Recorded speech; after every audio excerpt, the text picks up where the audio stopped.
to move to do other stuff. But then when you speak, when you're recognized to speak, make sure that your video is on as well. Then we need to welcome the colleagues from the province. We hate to, can I ask somebody with gadget 9202960023 to rename the gadgets? I'm asking this person with the gadget 9202969002 to rename the gadget. Can I ask who's the owner of the gadget 9209690023? Who are you?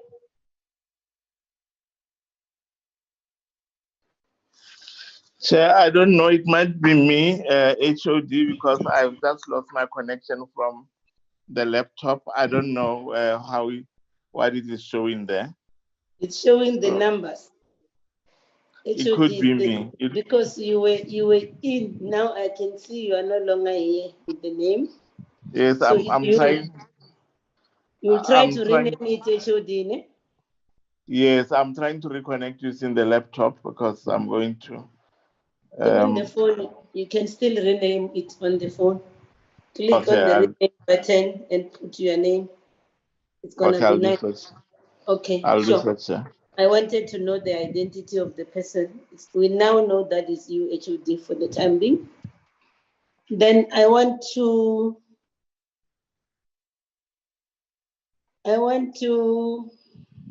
my whip, she's something. I want to then check the attendance of members here in the meeting. I can see Honorable Pritika Banchava, Honorable Magito, Honorable Hanya Kaesa, Honorable I.M. Hornevalt attending double, Honorable Gigi Mpumza, and then Honorable Direko, Honorable Silias Brink, Honorable Becky Hadebe with an H, then it's Honorable Aaron Mutswana, and the MEC Honorable Kwaile from Northwest Provincial Legislature. That's how the gadget it's marked. Let me acknowledge the presence. I've started with you long ago, Ma'am Kizi. Who are you? I mentioned your name. Then let's then welcome the DG of DCOC. She's here. I see the head of office of the DM Tau. She's also here. I see William Muraka from Salga is here.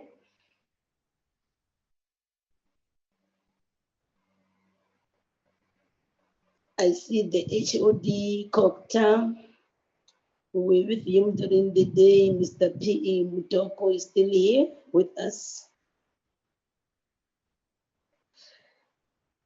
Yes, and then we have some members from the department, including the PLOs for both the ministries and the DMs. They're here.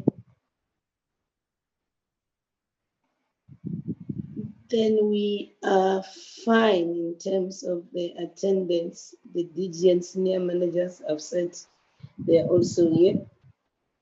Then we need to start with our meeting. I should think we are full house as well. The attendance of the members. MEC, we want to formally congratulate you on your appointment and want to wish you well in this responsibility. You are coming, Tandon Kemeza, mute your microphone before we start. We want to welcome you. You are coming in as the majority of municipalities in your province have undergone constitutional intervention in terms of Section 139. And yet, the issue that is of concern for us, MEC, their financial health remains a cause for distress.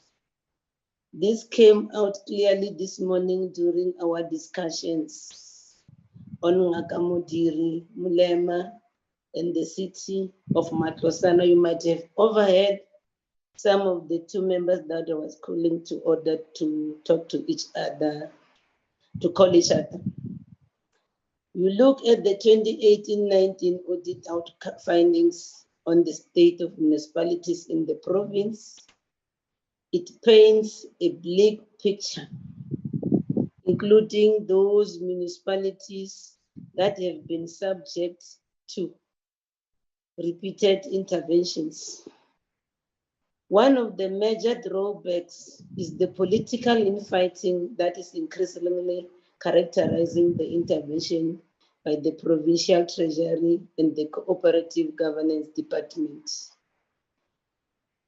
When you read and assess the situation, you pick up that the main challenge seems to be the lack of clarity on the roles and responsibilities of the appointed administrators due to the inconsistencies between their appointment letters, the terms of reference concluded with the provincial department, and the misalignment with the requirements of legislation.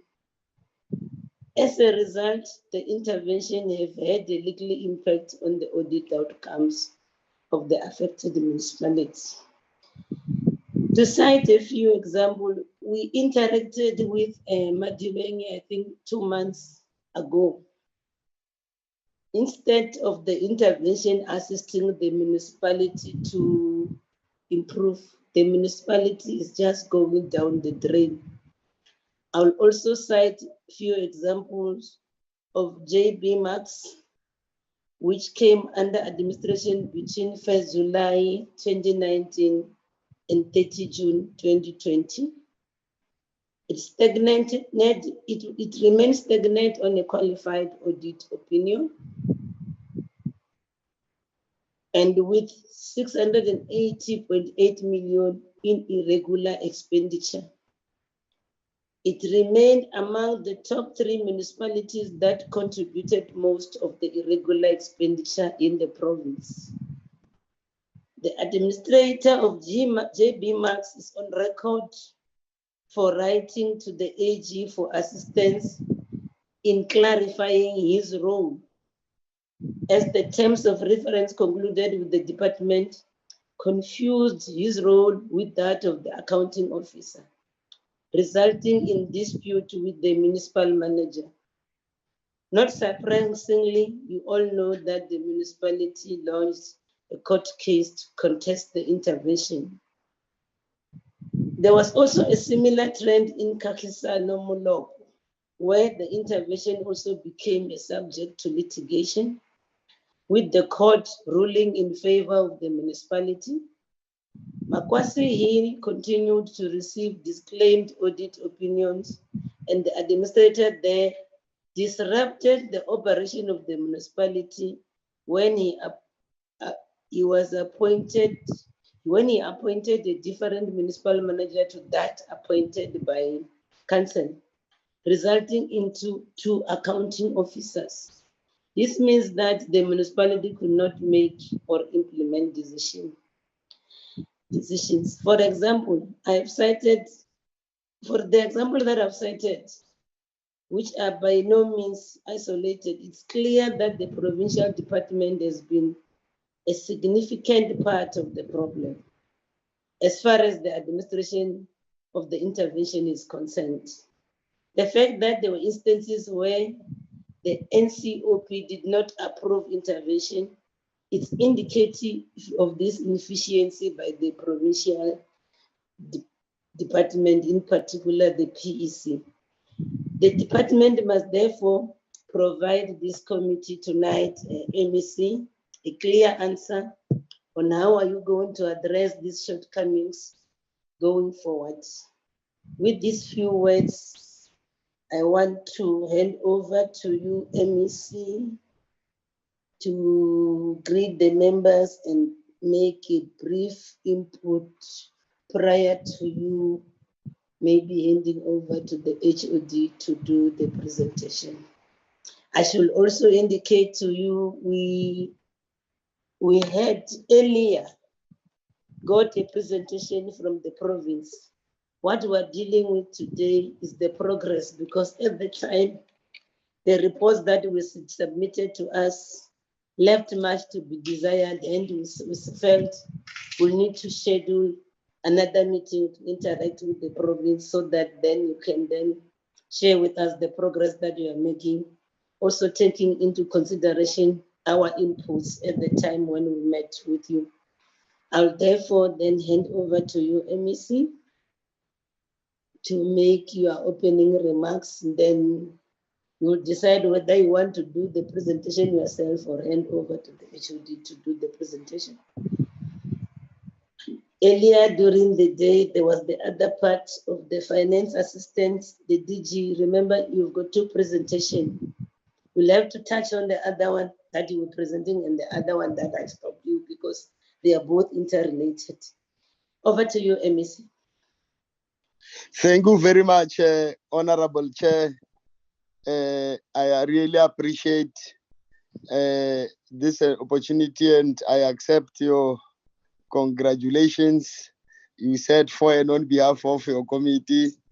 I must also apologize that when we departed with HOD, I did not know that the new place will cause trouble with the network. I had to run back to the old house.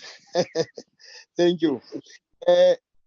And I can assure you and the House Chair that where I am seated, in fact, I must start it here. The last time when NCOP visited the province, we had a understanding. At the time I was a chair of chairs at the legislature, and all of us, the NCOP, the legislature, and the premier and the MEC agreed that section 139 is not doing any good. That's number one. Two, because of many other things. One of it is the shortcoming that you place a person in 3 months when they are not magicians, or for 6 months, even for a year, when they are not magicians to solve problems of more than 100 years.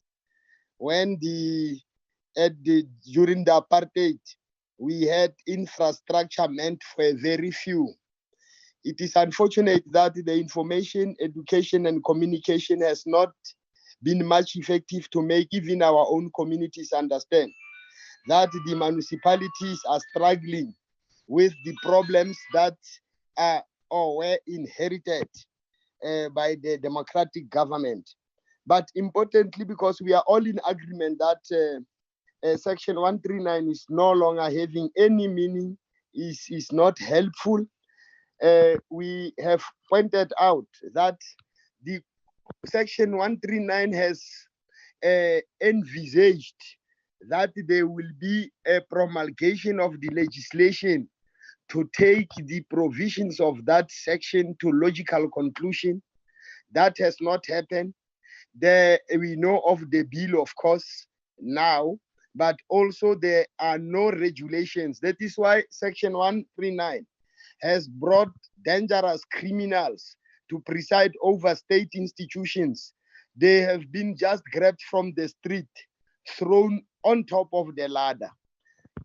Now, the Section 154, in fact, what I must also repeat here, what I've also said at the NCOP is that Section 154 says, and I like it because since democracy until today, no one has utilized Section 154 fully.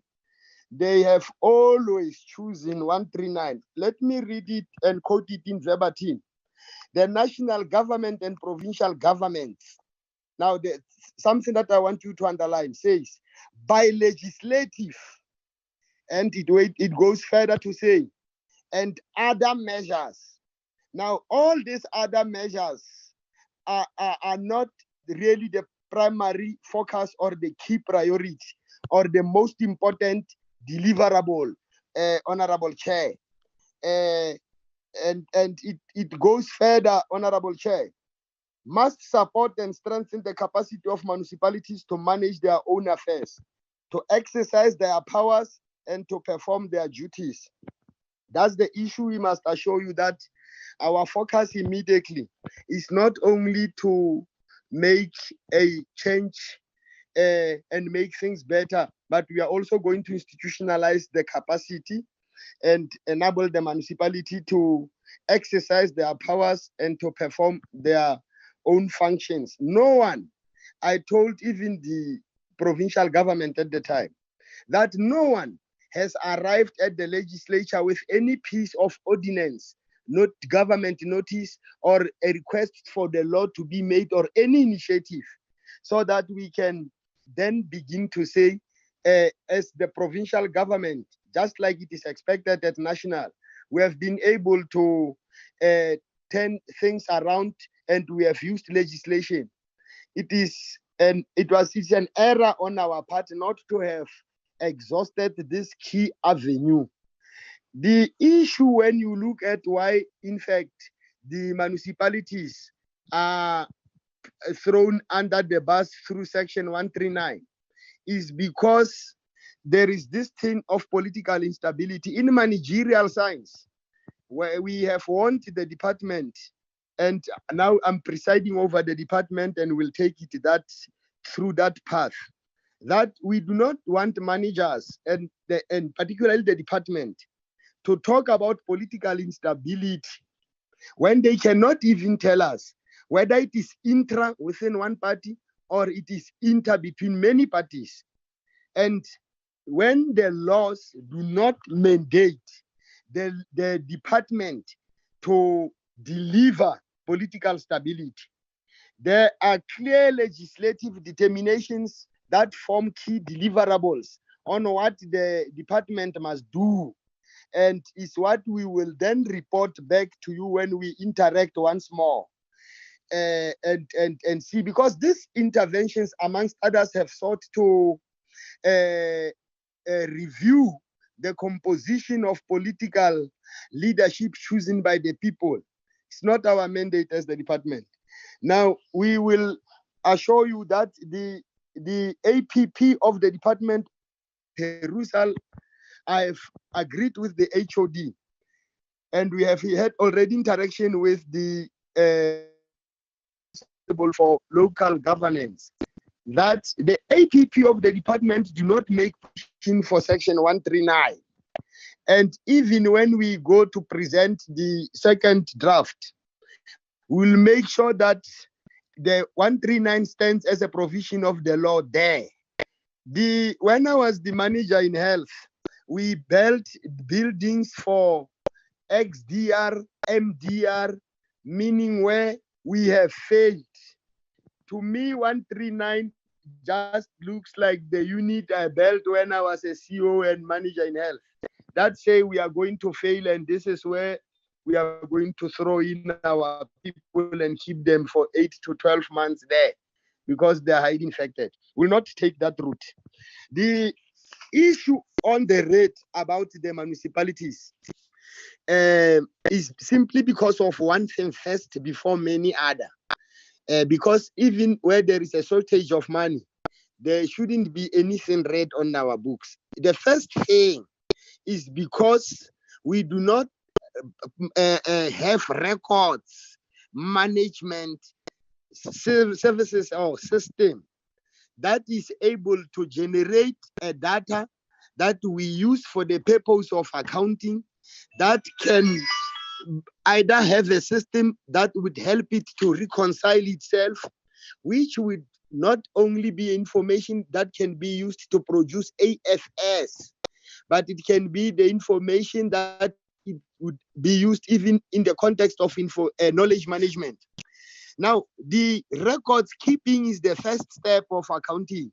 When you've got it right, you have the information needed, there shall be no disclaimer. You have the information needed. You can even learn and resolve your problems. The second issue, maybe before that solves the problem of AFS.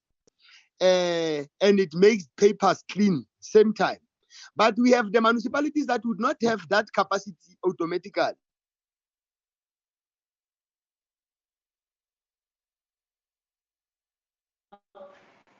You are frozen. It is for this reason we sponsor some form of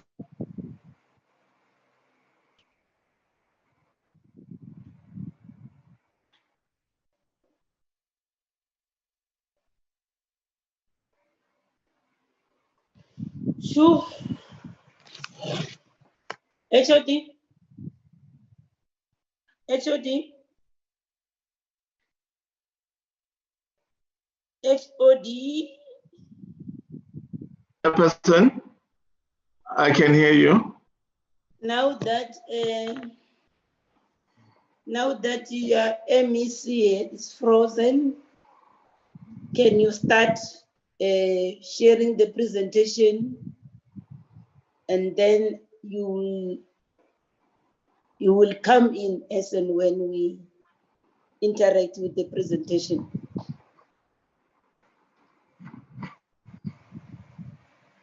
Yes, I would request, Chair, that I be allowed to control it from this side. Amanda, did you give him access?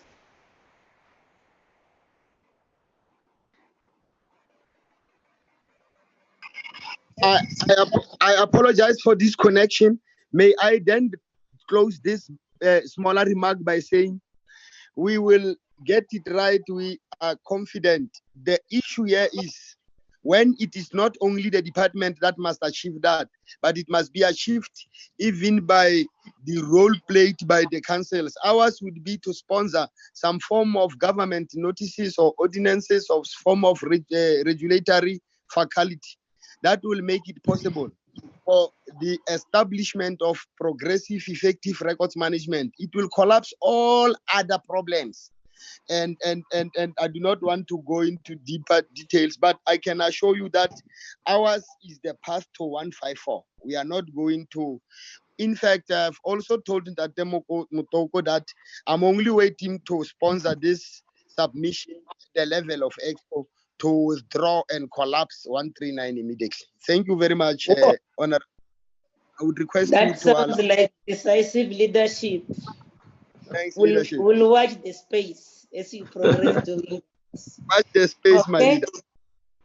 Do you get the right to flight the presentation, HOD Mutuku? Yes, Chair. Chairperson, thank you very much. I hope that I'm audible. Yes, you are. Yes, audible. I have yesterday sent an 87-slide presentation to yourselves, but I have, however, tried to reduce it to about 28 slides, and I'm going to use that one of the 28 slides. The other one has got a lot of details that I'm not sure if the members would be interested in, but I can move in between the slides if there is a need. I hope that you are able to see the reduction was the best thing to deal with, that you focus on the status of those municipalities, what you were trying to do during the day, and also then deal with the progress in all of them. That will also assist the MEC to sponsor that item that he wants to sponsor in Exco. Thank you, Chairperson.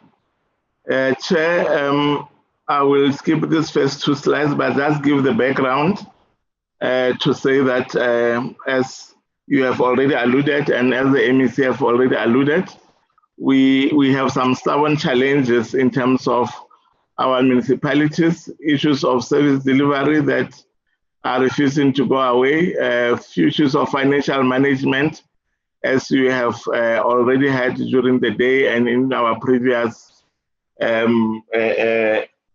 engagements, issues of governance, in the municipalities. And all of this have triggered the EXCO, provincial EXCO, to decide that there should be intervention.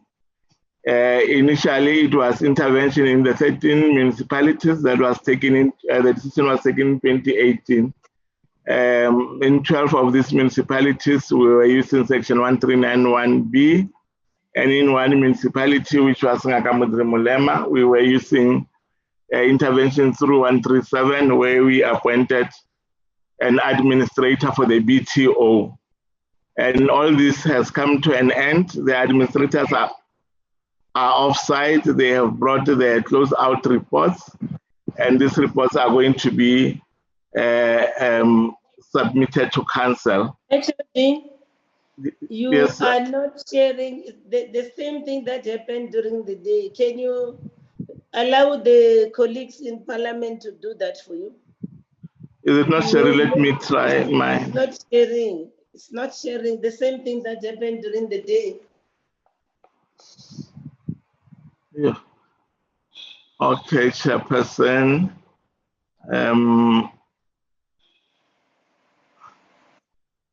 Yeah, I see it's not sharing. There you go. Finally. Is it sharing now? Yes. Wow. We are fine. Proceed. Okay, Chair. Yes. So I was on the slide where I was talking about the problems that we encountered that actually led to the implementation of Section 139 in the municipalities, 12 of them.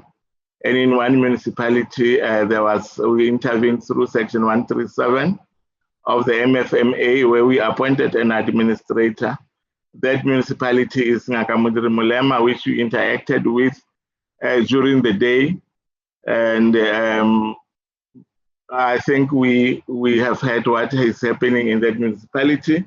But all this came to an end, and the administrators submitted their reports, and there was the jury's out whether they were successful or not, but we are not entirely happy about the outcomes, as some of the municipality immediately regressed to where they were before the intervention. And one municipality that was intervened in is Ditsobotla, where we had problems prior to intervention. We brought in an administrator. He started to do the work. There were some visible progress. National departments also came in, the National Defense Force, to assist in terms of the sewer spillages. But they were, as the intervention was progressing, then started the fighting, as the chairperson alluded to. It was around the issues of the terms of reference. And the administration, when it came to an end, the situation immediately went back to where it was. And as we stand here, the municipality is barely surviving. I must also add that the main problem of this municipality is actually financial position of these municipalities. So the shortcoming of these interventions is that we don't really provide any financial support. The other municipality that was under intervention was Naledi local municipality, and this is the municipality where the NCOP did not approve when they came and did the round around the province. I must indicate that this municipality, as it stands, is also in dire straits. There is infighting. Council cannot agree on the appointment of the municipal manager. And I think we are now moving into 3 weeks when where there is no municipal manager, and there has been a lot of physical fights. People's vehicles have been burnt, community members have been beaten, and there are just problems around that municipality.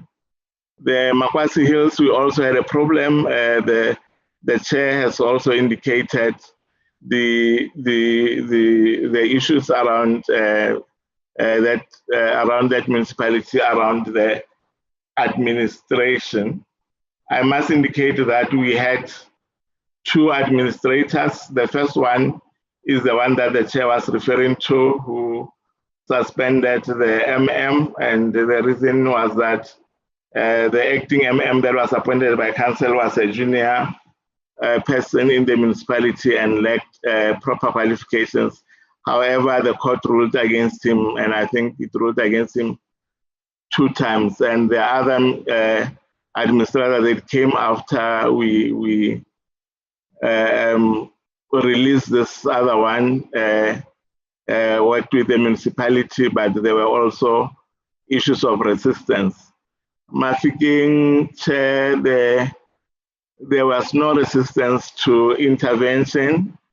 It continued up until the end, and at the end, they had managed to deal with the issues that we had requested them to do, except those that needed a long term, like the issues that have to deal with the pension fund of the employees, issues that had to deal with the acquisition of yellow fleet, white fleet that the municipality had lost.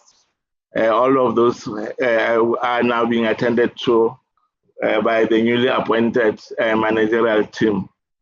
Ramotsari chair, we had an intervention there that at the time we thought that it was producing results. We even released the administrator before the term of his office ended because he also performed well in terms of what we have requested him to do. And then we had to release because we thought the municipality was ready to stand on its own. But as we speak now, the situation has returned to the pre, if not worse, the pre-intervention phase. There's infighting. There are 2 mayors, 2 speakers. The management has been suspended, and this is one of the municipalities that we have again put under Section 139, but we are also not able. MEC has tried several times to go to visit the municipality, the previous acting MEC, and then he could not even be allowed inside because there are people around there who actually vet who comes in and who comes, who doesn't, and it's a no-go area for the provincial government. So the situation is quite not okay at Ramotsari Muilwa. Khetlen Refil, we also had an intervention that also had its own problems in the beginning, but it is also one of the municipalities where we think that the intervention did not really help because this municipality is in deep financial troubles. We think that it would need some serious turnaround, not just an administrator to come there for 6 months. This municipality has been using conditional grants for their operational issues. And as we speak, Treasury is taking, when you take MIC money, for an example, and pay pay salaries or do whatever that is operational, and you don't implement the project, in the reports it reflects as if that money is unspent, whereas it has actually been spent but on something else. And this municipality has been doing that. As a result, the National Treasury wants the municipality to surrender the money that has been unspent of MIC over the years. But because that money has actually been spent, there is no money to surrender. So the National Treasury actually dock the equitable share of the municipality. So the municipality is still in very serious trouble. Kakisano Molopo Chair has spoken about they challenged successfully the intervention, and we are still yet the appeal the appeal panel set, the court set, but we have not yet received the verdict of the court on the appeal that we placed, because here the ruling was basically challenging the provincial government as right to intervene in the municipalities. And Ngaka Mulema have indicated that it is where we had placed the financial administrator, who unfortunately was placed there, but there was no people in the BTO to receive the support that he was giving. He has to end up being an accountant, being an asset clerk and everything, and we could not really get the desired results out of that intervention.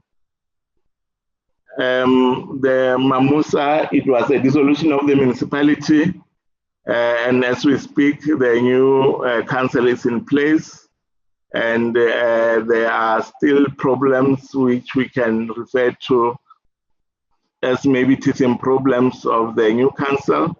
There has been some infights around the appointment of the municipal manager. We hope that the council is matured enough to can deal with these problems. They are still very new.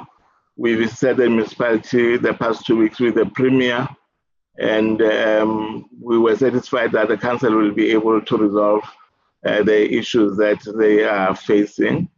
Lekwatemane is also one of those municipalities that were under administration, and the report is out, and we will be presenting the report to the municipality. However, post the intervention, we have not had a lot of problems around Lekwatemane. Swaying, we had their intervention in Swaying, and that intervention did not really yield the results that we desired. And we also, ESCO also decided that Swaying should still be placed under administration. Swaying took that court, interdicted the decision of ESCO, and they were successful in doing that. And we are back to square one, but as we speak, there's no service delivery taking place in Swaying. Again, there are two mayors, two speakers, two ESCO committees. The municipality is barely surviving. There are matches as a standing item on our diaries is that we should go and collect a memorandum every Friday or Thursday from the workers and community members in that municipality. So the intervention did not yield the results that we wanted. Madibeng, the same. Immediately after the team left Madibeng, things started to go haywire, and we had to again place this municipality under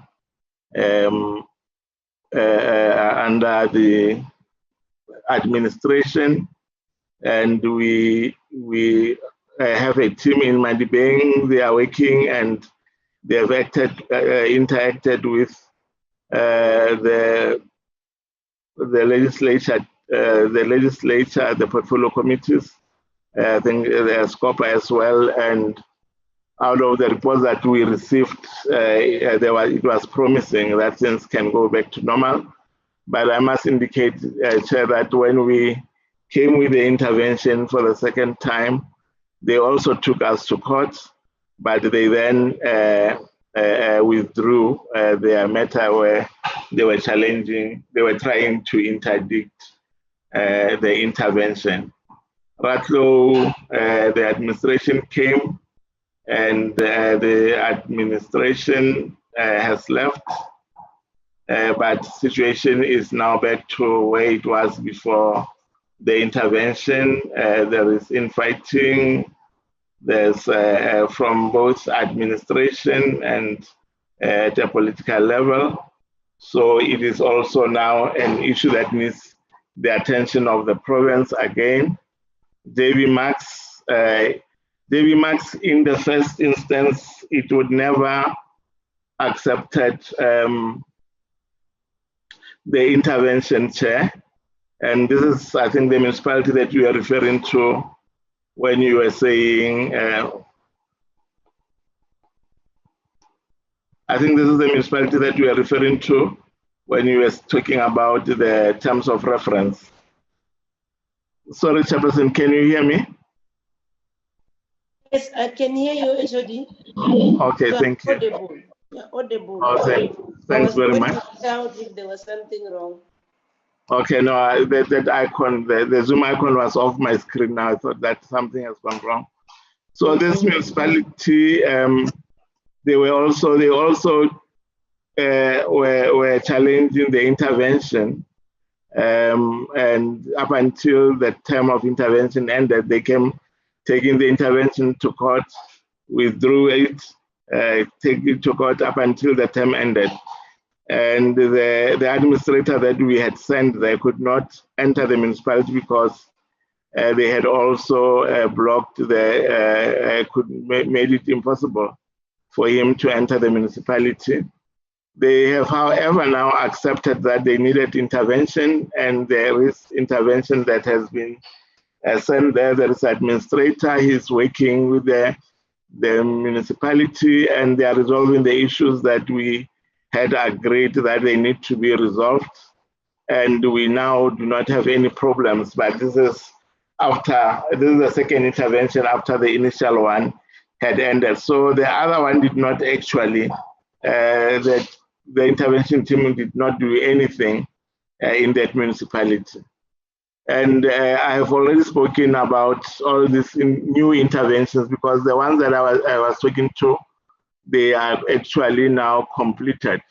So now we have these 4 municipalities that are under intervention: JB Max, Ramotsiri Muilwa, Swaying, and Madibeng.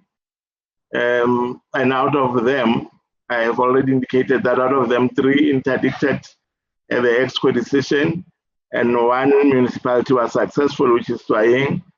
Ramotsiri Muilwa lost their bid to stop EXCO's intervention, and Madibeng withdrew the application. So basically, the municipalities that are under administration now are 3, while we are awaiting to hear the appeal in Swaying.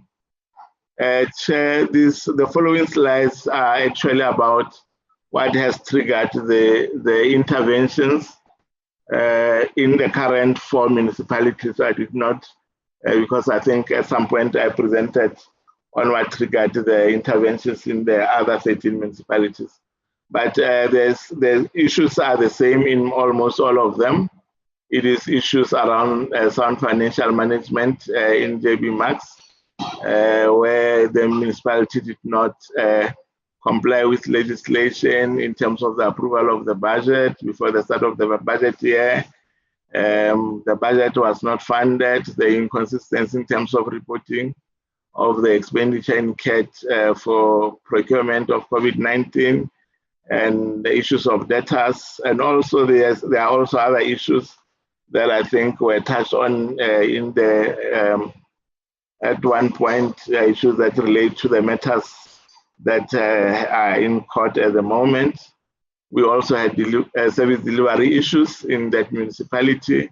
We also had governance and administration issues that trigger the current interventions. And the same in Madibeng, the issues are mainly around the issues of finance, where the budget is also not funded, and there's a severe financial crisis where the municipality has a deficit of about 1.3, and the municipality is not going concern in terms of its liabilities, current liabilities. It cannot be able to cover those liabilities within the prescribed period. And we also had issues of service delivery. We know the famous issue of undrinkable water in that municipality. We have issues of governance and administration that also need attention. And in trying, also we have similar issues where the budget is unfunded, where the debt has, but in trying the situation is even dire in the sense that they are also unable to pay the third parties of the employees.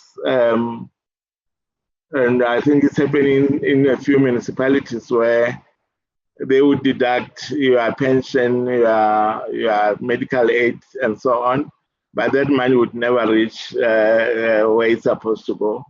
And we have had situations where people actually pass on and they are unable to then to bury their loved ones because their funeral policies have collapsed. So the situation is a little bit dire. And as we speak, the municipality has advertised about 127 new positions in the municipalities, whereas we know that the current organogram is bloated, and they are not able to afford those positions. And we had been going back and forth with them, and the Premier has even got involved, trying to get them to stop now that we failed to intervene through Section 139. So the situation isn't bad, even though there is no intervention because of the court interdict. In Ramotsiri-Muilwa, the situation is similar in terms of finances. Service delivery is also not taking place. In Ramotsiri-Muilwa is one of those areas our MEC will get used to them, that we don't really rest over the weekend because we are going to receive calls where roads are closed because there's no water. So it's one of those areas where service delivery issues, particularly around water, are very severe. And we also have got governance issues that I've talked about, where there are 2 mayors, 2 speakers, no senior management, and so on. And all of this were the triggers of the interventions that we have now done for the second time. I think the slides are repeating themselves. So I will go to the last, almost this slide here, the way we are showing the committee how much we have spent in terms of the interventions. We have spent the total that we reflecting here is about 38,671,006 since 2018. And these are the monies that we could be using for other things and not on salaries of people. And in conclusion, Chairperson, we must say that due to all the frustrations that we have experienced in trying to intervene in these municipalities, we think that there should be a regulation that supports invocation of Section 139. We understand that there is a bill that is going through the processes, but it is quite urgent because the unfortunate part is that this is the only firm tool that we can use to intervene. We also have realized that municipalities, because of the political differences and all of that, they don't feel bound to implement the recommendations in close-out reports. And we would have to find ways of making this compulsory. And one of the criticism that has been leveled against us, and possibly it could be one of the reasons why our administrations have not been, the interventions have not been successful, is that most of the time we take people from outside. We don't have senior civil servants that are available to go and administer in municipalities. And by civil servants, I mean, I'm talking about levels of HODs and chief directors, CFOs from different departments. We normally, if we take people to go there, we take director level downwards. So we need to change that and maybe start looking at or making it compulsory that if you intervene, you bring in a senior civil servant, or there should also be some criterion that is used for this. The other thing is that we go into municipalities when things have really gone out of hand, and when things are dire. Like in the Chobota, when we went in there, there was sewer in the streets. That is why that kind of situation needed the South African National Defence Force to come and deal with it, with their resources and their person power that they have. We go when it's already late, and we also do not really, our interventions are not really supported financially. You have seen in that slide that the only thing that we give the administrators is the salaries. We don't give them, whereas we know that this municipality has collapsed financially, but our budget is such that we are unable to mobilize financial resources that will also accompany the intervention. But we also are starting to say that we got to downscale on the use of Section 139 of the Constitution because of all the things that I have already said, and upscale the use of Section 154, like the MEC have said, like we have discussed that we have not really exploited Section 154 of the Constitution to the extent that we only use 139 when it is a last resort. And I think we should do that. I think the problem is that we normally rush to Section 139 because of the pressure. At the time when we intervene, we are already under a lot of pressure from the communities, from all over, and we would then rush to the easier way, which is Section 139. And we believe that we should rather upscale the use of Section 154 of the Constitution to intervene as opposed to 139. Chairperson, this is where I will end the presentation. Thank you. If you can remove the presentation from the screen, that will assist a great deal.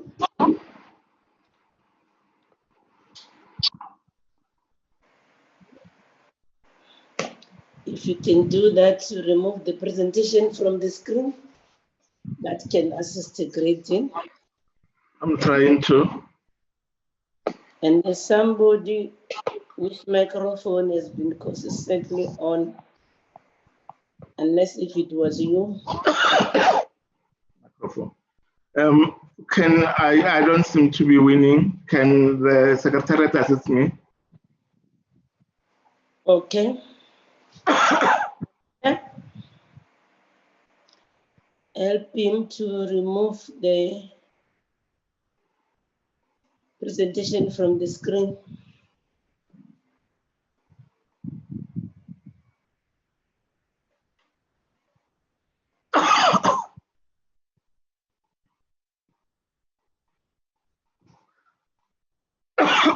I think it's removed, Chairperson.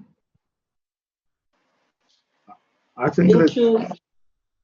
Thank you. Yeah, it's removed. Then it's time I note colleagues who want to ask questions on the presentation. Or can I check, Salga? I wanted to say something on this, or you are covered. I don't think your presentation could have changed based on what you did earlier. Same with the cock. We rather then use this time to focus on the issues at hand and allow members to interact. Then you will fill in if there are issues that you want to respond to. Also, if DCOC want to input, because the questions will also come to DCOC. Can I see a show of hands? I'm noting Honorable Brink on the platform. That is only hand that's up. Those of you who can raise hands on the platform, can you do that first on the platform before I know the ones that will shout? It's Honorable Brink, Honorable Mpumza, Honorable Mpumza. It's the two of them on the platform. Welcome, DM Town. I saw you have joined the meeting while the HOD was busy presenting. So it will be Honorable Brink, Honorable Mpumza. So colleagues, can you show your faces because you can't raise it then? Can I see now in terms of your faces? Leza, Kurnevald, Opperman, Hadebe. Hadebe. You are too fast. Hadebe. I want to be sitting. So those are the colleagues who want to deal with the presentation. Can I start with you, Honorable Brink? Thanks very much, Chair. I'm going to ask your permission to leave my camera off because my connection is not very good. I have two questions, and I understand. And by the way, congratulations to the MEC or the new MEC on his promotion. I understand that he is new in the office, but I'm sure he has been properly briefed. The first question relates to the powers of the province, including the Executive Council and the MEC. The topic of this meeting is Section 139 interventions, but we know that the last time we met with the Northwest Provincial Government, we were informed that many of the functions of that government are at present under Section 100 administration by the national government. So the first question is, are any of the MEC's duties affected or impaired by the fact that there is still national government intervention in the Northwest Province? For instance, when the Premier appeared before us a few months ago, he did complain that there was uncertainty and that many of the decisions that had to be made came from administrators sitting in Pretoria. I don't want to put words in his mouth, but that was the effect of what was said. The second question, Chairperson, relates to the enforcement of the Code of Conduct for councillors. The MEC of a province has got certain responsibilities in terms of that Code of Conduct, and the decision or the process is to ultimately remove a councillor guilty of serious misconduct lies with the MEC. Of course, after certain decisions were made by council, but also if council does not act against the errant councillors, the MEC has got a role. The question is, how many of these cases of misconduct, serious misconduct against councillors are presently on the desk of the MEC, the office of the MEC to be dealt with? Can the new MEC give us an idea of the backlog of those misconduct cases? Thank you, Chair. Thank you so much, Honorable Brink.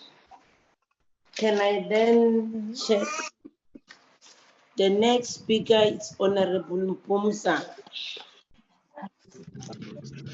Thank you, Chairperson. Good evening to all members and the leaders. Chair, my question on a similar vein like Honorable Blink. I would like to understand to what extent the fact that the provincial administration has been under Section 100 had influenced perhaps the resistance of some municipalities when they are put under administration by the ESCO of the province. About 2 or 3 municipalities of 14, they are repeat offenders of intervention. What lesson then has the province learned around this matter, that municipalities that had been under administration had regressed?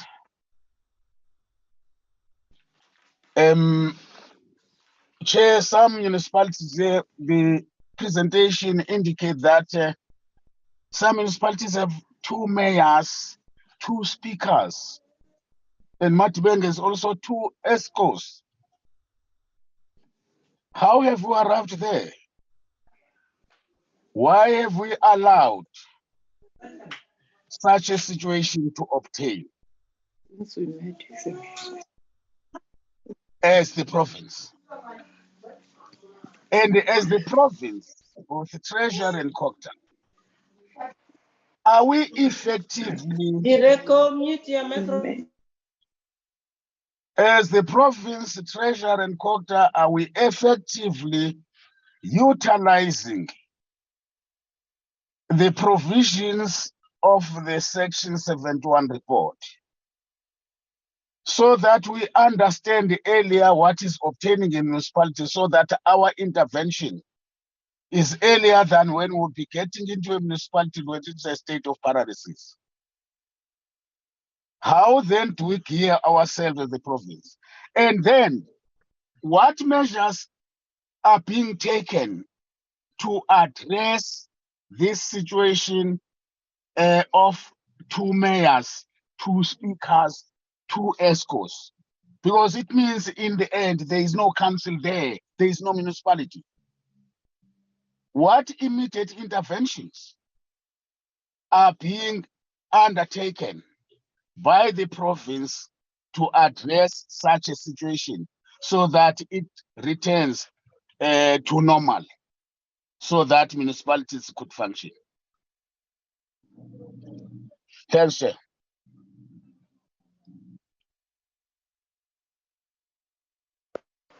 Thank you very much, Honorable Mpumsa. Can I then call Honorable Keza?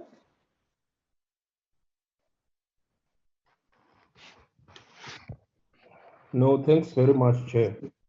In some municipalities, such as Swaying, I heard the presenters speaking about the undrinkable water, and I went on to check the unemployment rate of the youth. It's sitting at 41%. Sorry, 40.1%. And that's the whole future, drinking contaminated water, Chair. In this instance, what is the province doing in terms of ensuring that those who are responsible to properly drill water where there is drillable water are doing their job and without monies having to disappear? Secondly, Chair, just someone, I don't know if it was the municipal manager of Nagamudiri Mulima, spoke about he said that not even section 139(1) is working in the province, in the municipalities that he was presenting for, which shows the level of lack of confidence that is there from the officials themselves. And then the MEC, the new MEC, which I won't say congratulations, because Honorable Khadebe often tells us about things that we don't congratulate for seeming.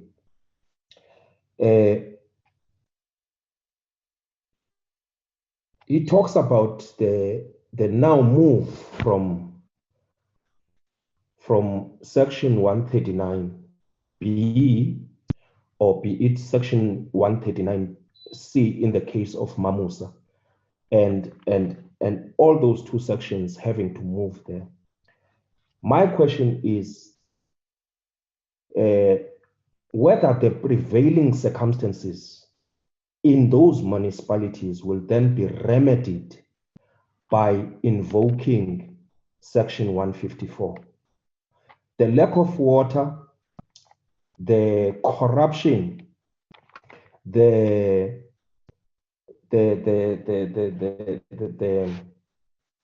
many issues that we have spoken to earlier on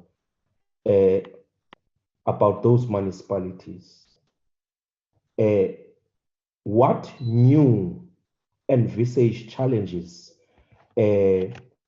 within that section? Is he saying that that section will be the panacea for everything, or is he saying that there is a move because it has failed in his province? Because I might say that he must just clarify that it's his province, because most of the information that's within this presentation speaks directly to the many municipalities that were under administration. 12, Chair, with 3 now being under administration and 1 contesting and so on. Will the entire move from section 139B and section 139C, given the fact that in Mamusa, the municipality has just come from dissolution, and then coming out of dissolution, there are now serious internal tensions pertaining to the one that we have just heard about the municipal manager not being favored to be the head of administration there. Will it solve the issues of service delivery? And how will it solve the issues of service delivery? Because that's where that's where the people are. That's what the people need from municipalities. And how, if that is so, how is that going to be done? That's what we need to hear from the province here. Thank you very much. Thank you so much, Honorable Kleza. The next speaker is Honorable Groenewald.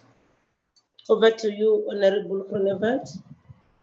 Thank you, Chairperson. Chairperson, it's fine again if I can leave my camera off.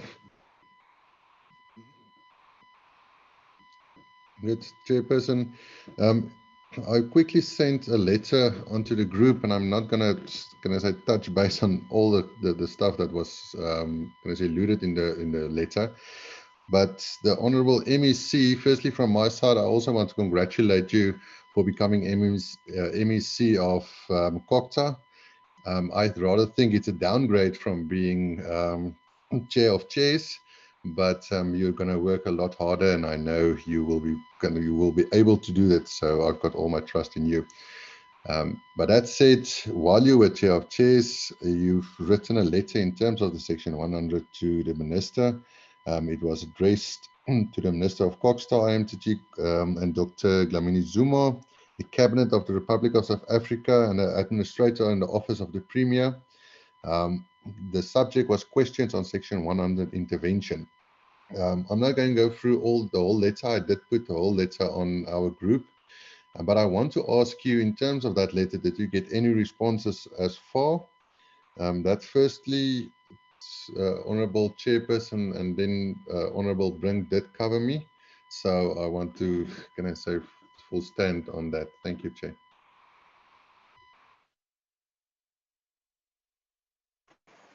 Thank you so much, Honorable Konevats. Can I hand over to Honorable Oberman? Thank you, Chairperson. Clarity on the roles of administrators in terms of their terms of reference concluded with the department and their appointments mostly doesn't align with the requirements of legislation. So I'd like to know who reviews which 139 intervention must be implemented, as the wrong interventions are often implemented and therefore it has little effect on municipalities. I'd also like to know how many litigation cases from municipalities under intervention did the department lose in the last 5 years? And why did the NCOP decline to approve intervention in Naledi local municipality? And there's also been in the audit opinion, there's been regression in Mamusa, Mahikeng, and Madibeng and Naledi while under administration. So I'd like to know, what is the role of the administrator and what value did interventions add in these municipalities? And then, just to be naughty, Chair, I'd like to know, in that case of Madibeng, about the officials buying AMC cookware and paying the DSTV, what consequences had there been? Thank you, Chair. You said you are opting to be naughty, ne? Okay. Honorable Adam.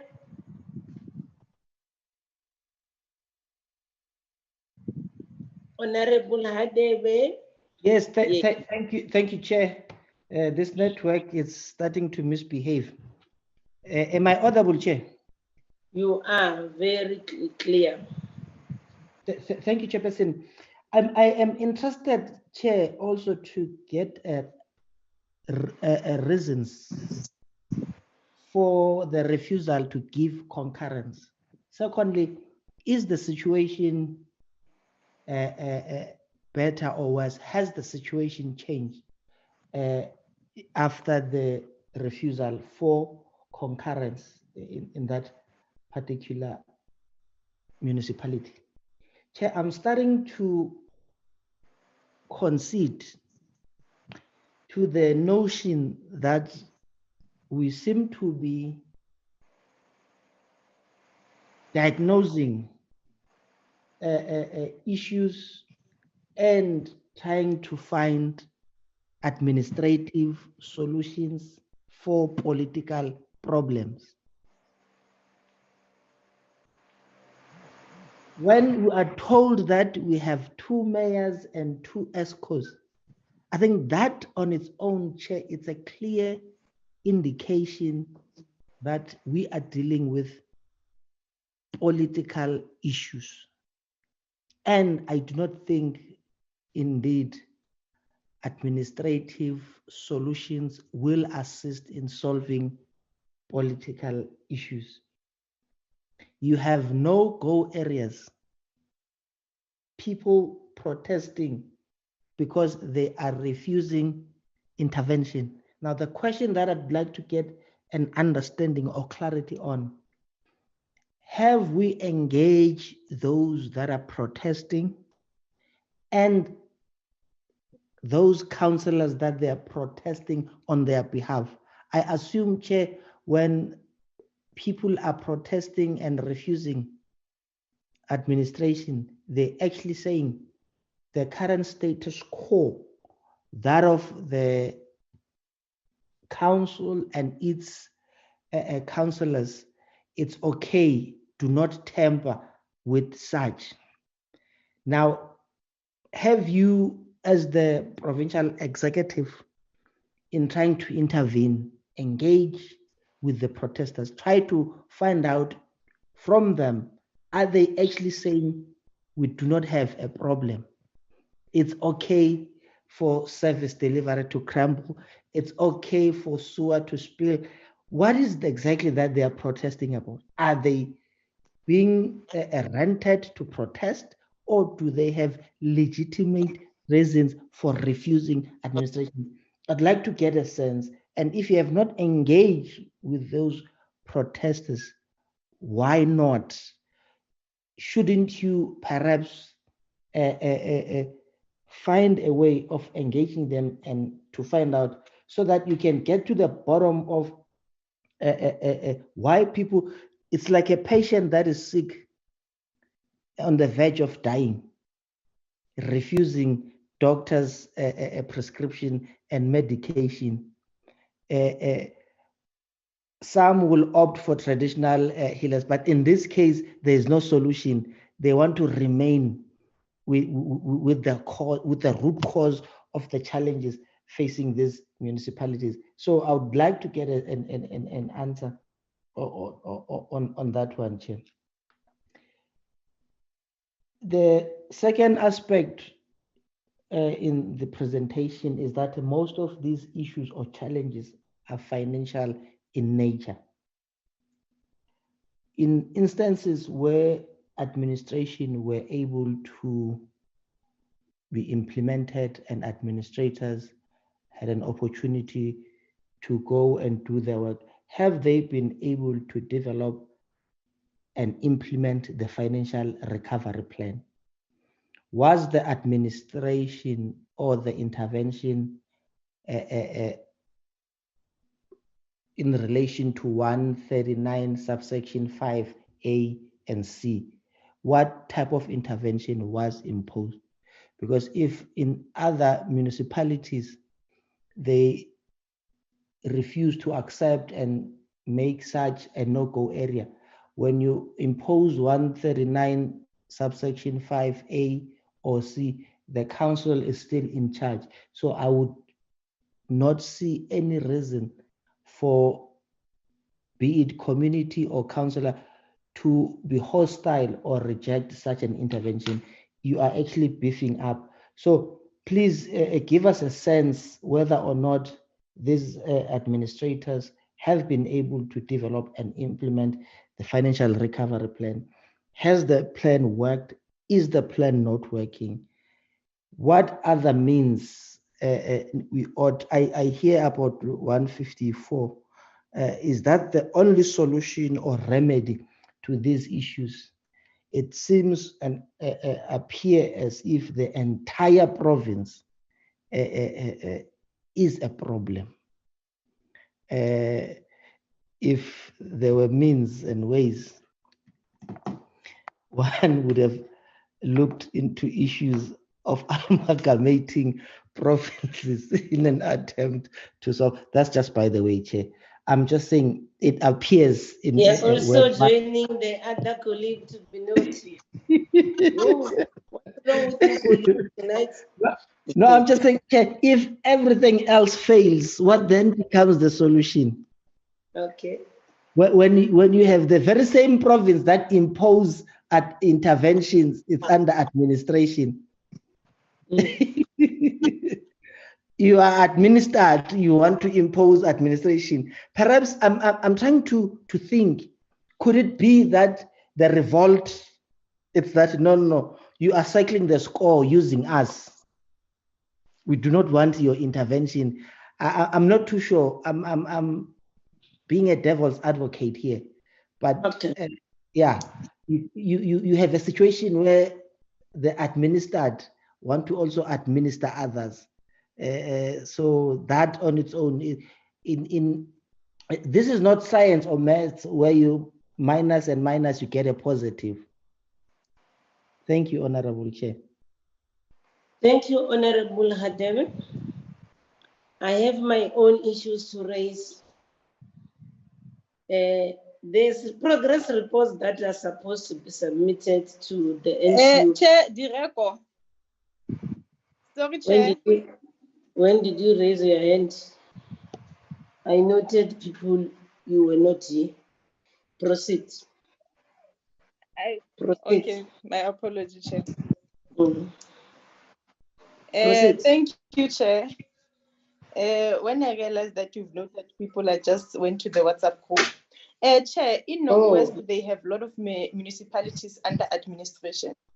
And as the committee, we met with sizable numbers of the municipality in Northwest. And I can surely tell that the challenges are too deep. If possible, I agree with the Honorable Hadebe. If possible, this province, especially its municipalities, were supposed to be declared under the state of disaster because there's a lot of challenges. However, we have a hope on the new MEC that, yeah, he will be able to turn things around.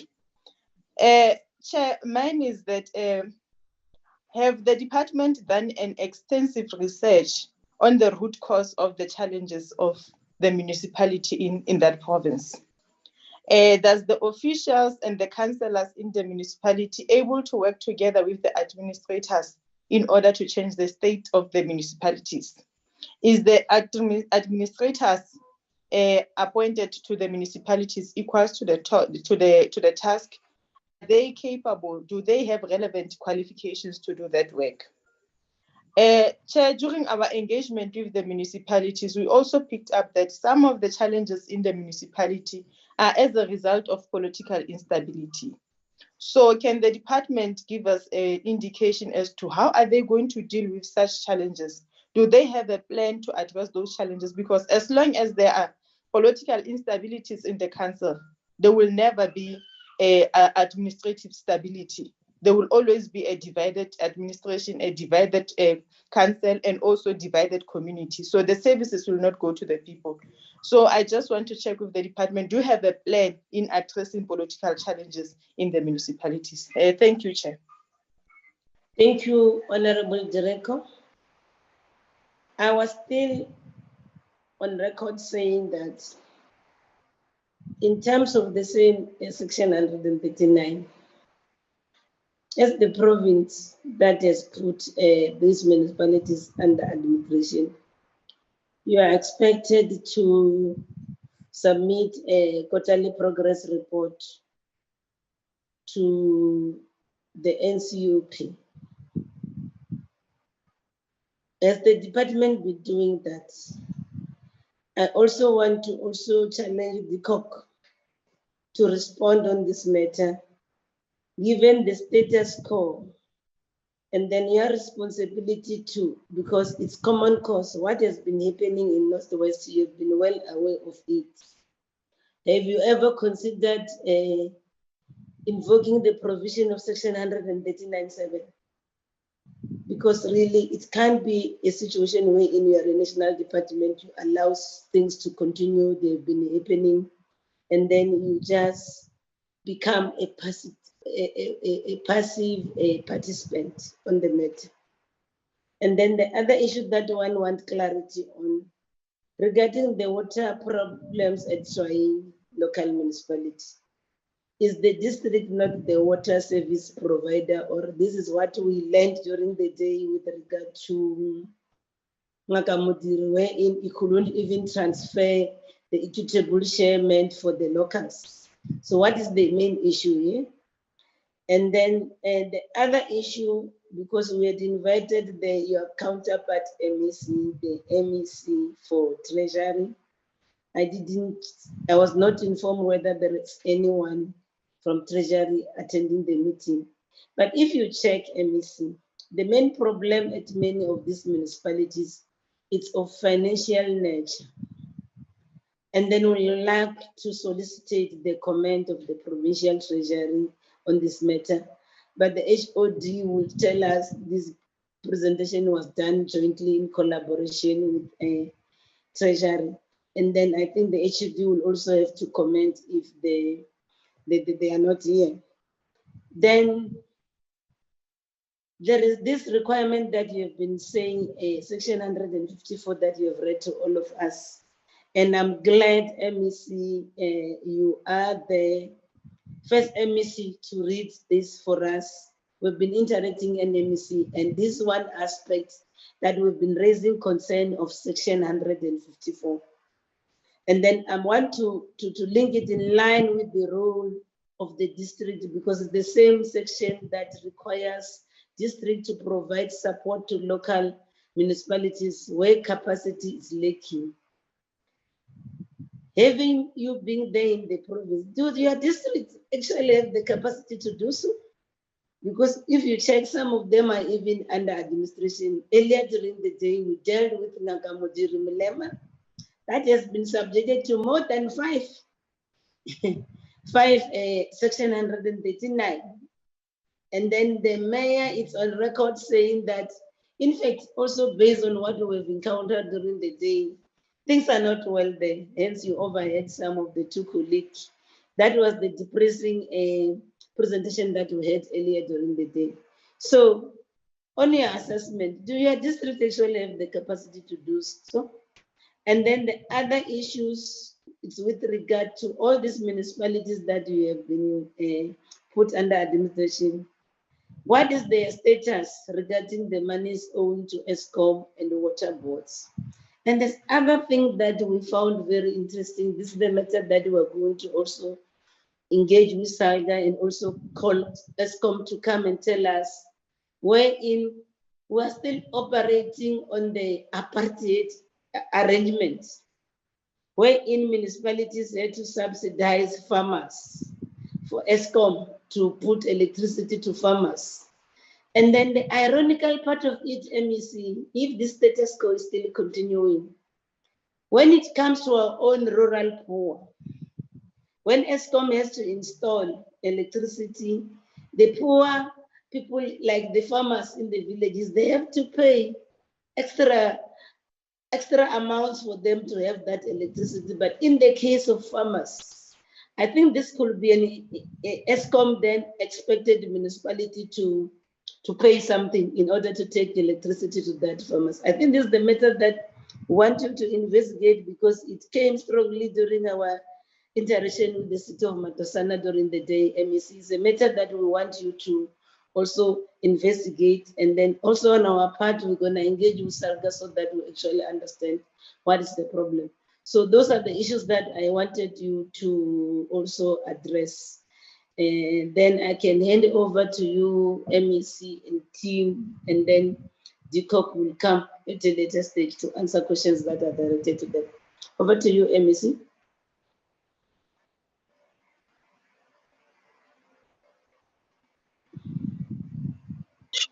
Unmute. Thank you very much. Thank you very much, Honorable Chair. Because of the problem with network, I had to run into the car and go to a better space. My submission, whereas I have the HOD to answer some of the questions, let me try to, in my response, demonstrate that I've captured the gist of what happened to compose the concerns of the honorable members. Maybe I must start it on the issue of the, maybe the last ones. We will, of course, assure you that we will investigate the issue on and around why municipalities have the capacity to subsidize, but selectively.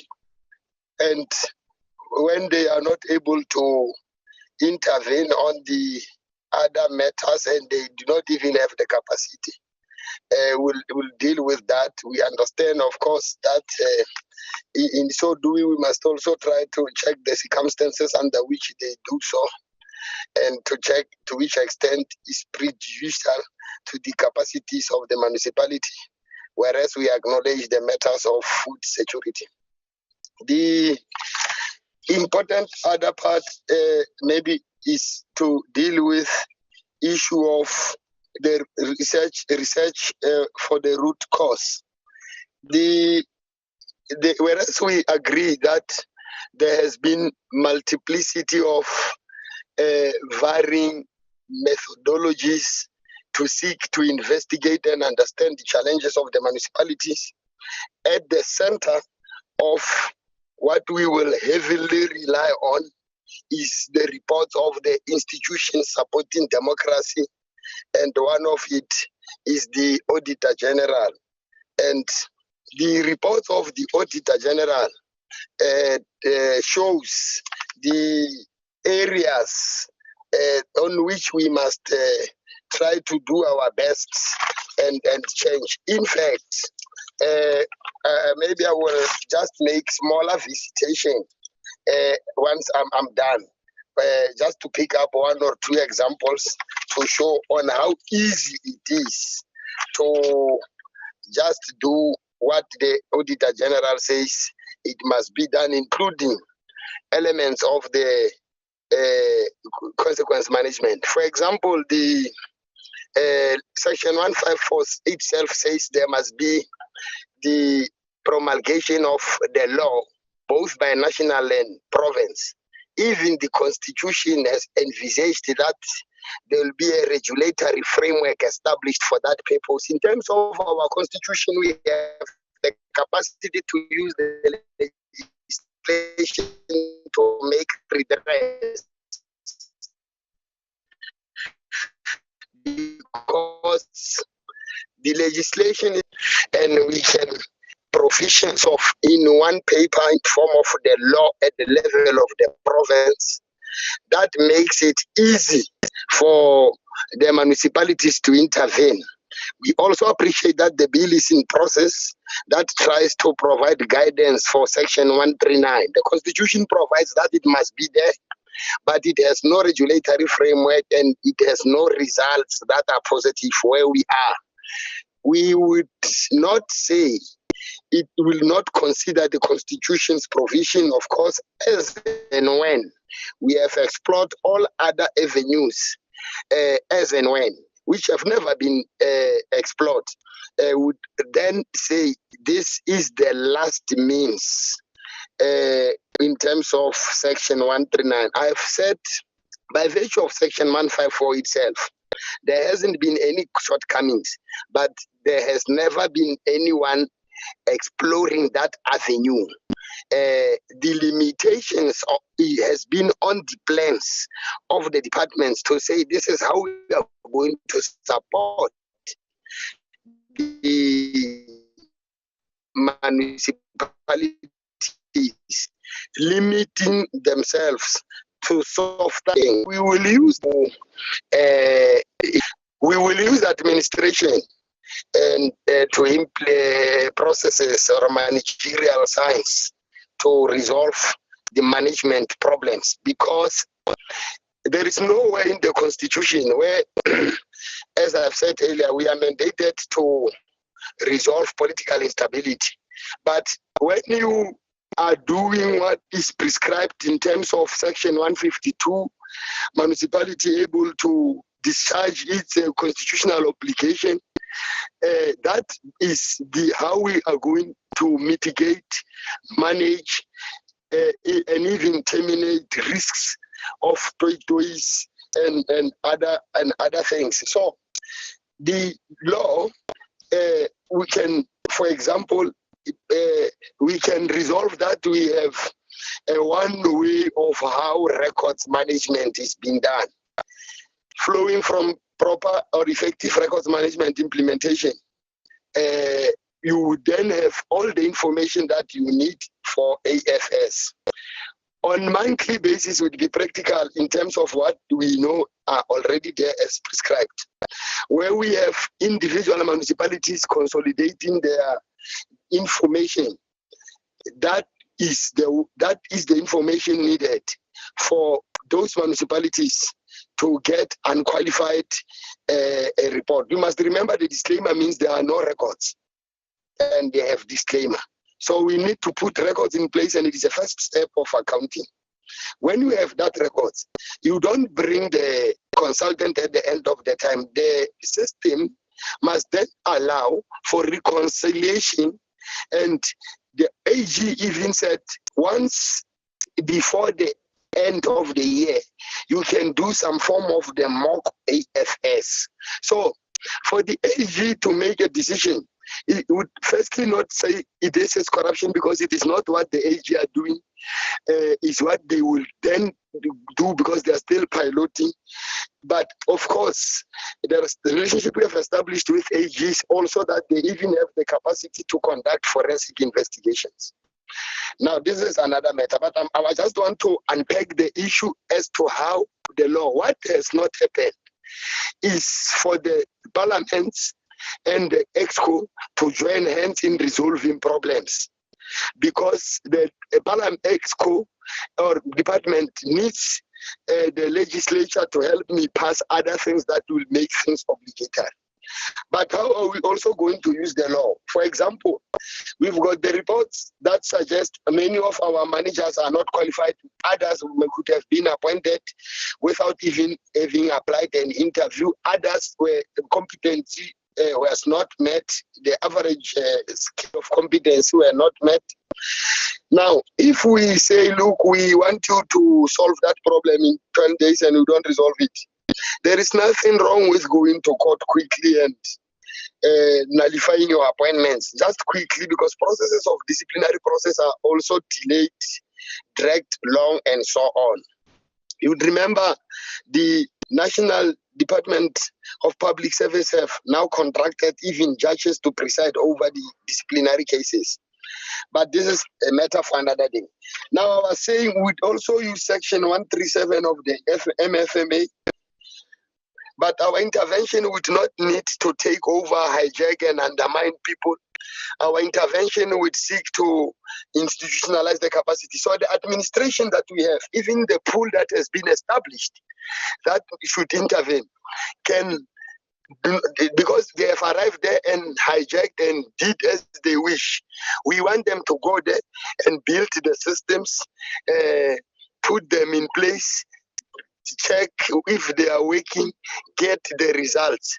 What we did not really have in the performance management agreement of either coordinating personnel at the levels or implementing personnel and managers at the level of the municipalities have not had any of the performance management agreement directly putting them on line of fire, which is immediately what we must do, including looking into validation of the whether or not those who are in the positions of management have met the inherent requirements for the post.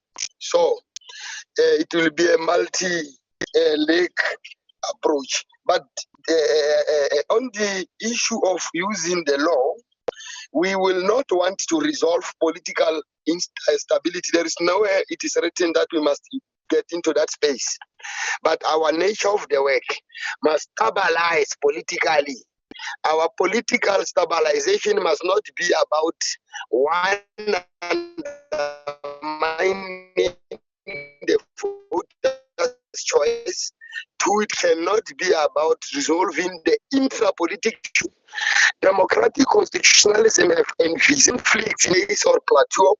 It is for that reason all the laws that get to be applied at the level of the municipality do not seek to resolve political instability, but to provide service, to employ law in so doing, and purely provide administrative and managerial services for the purpose of service delivery.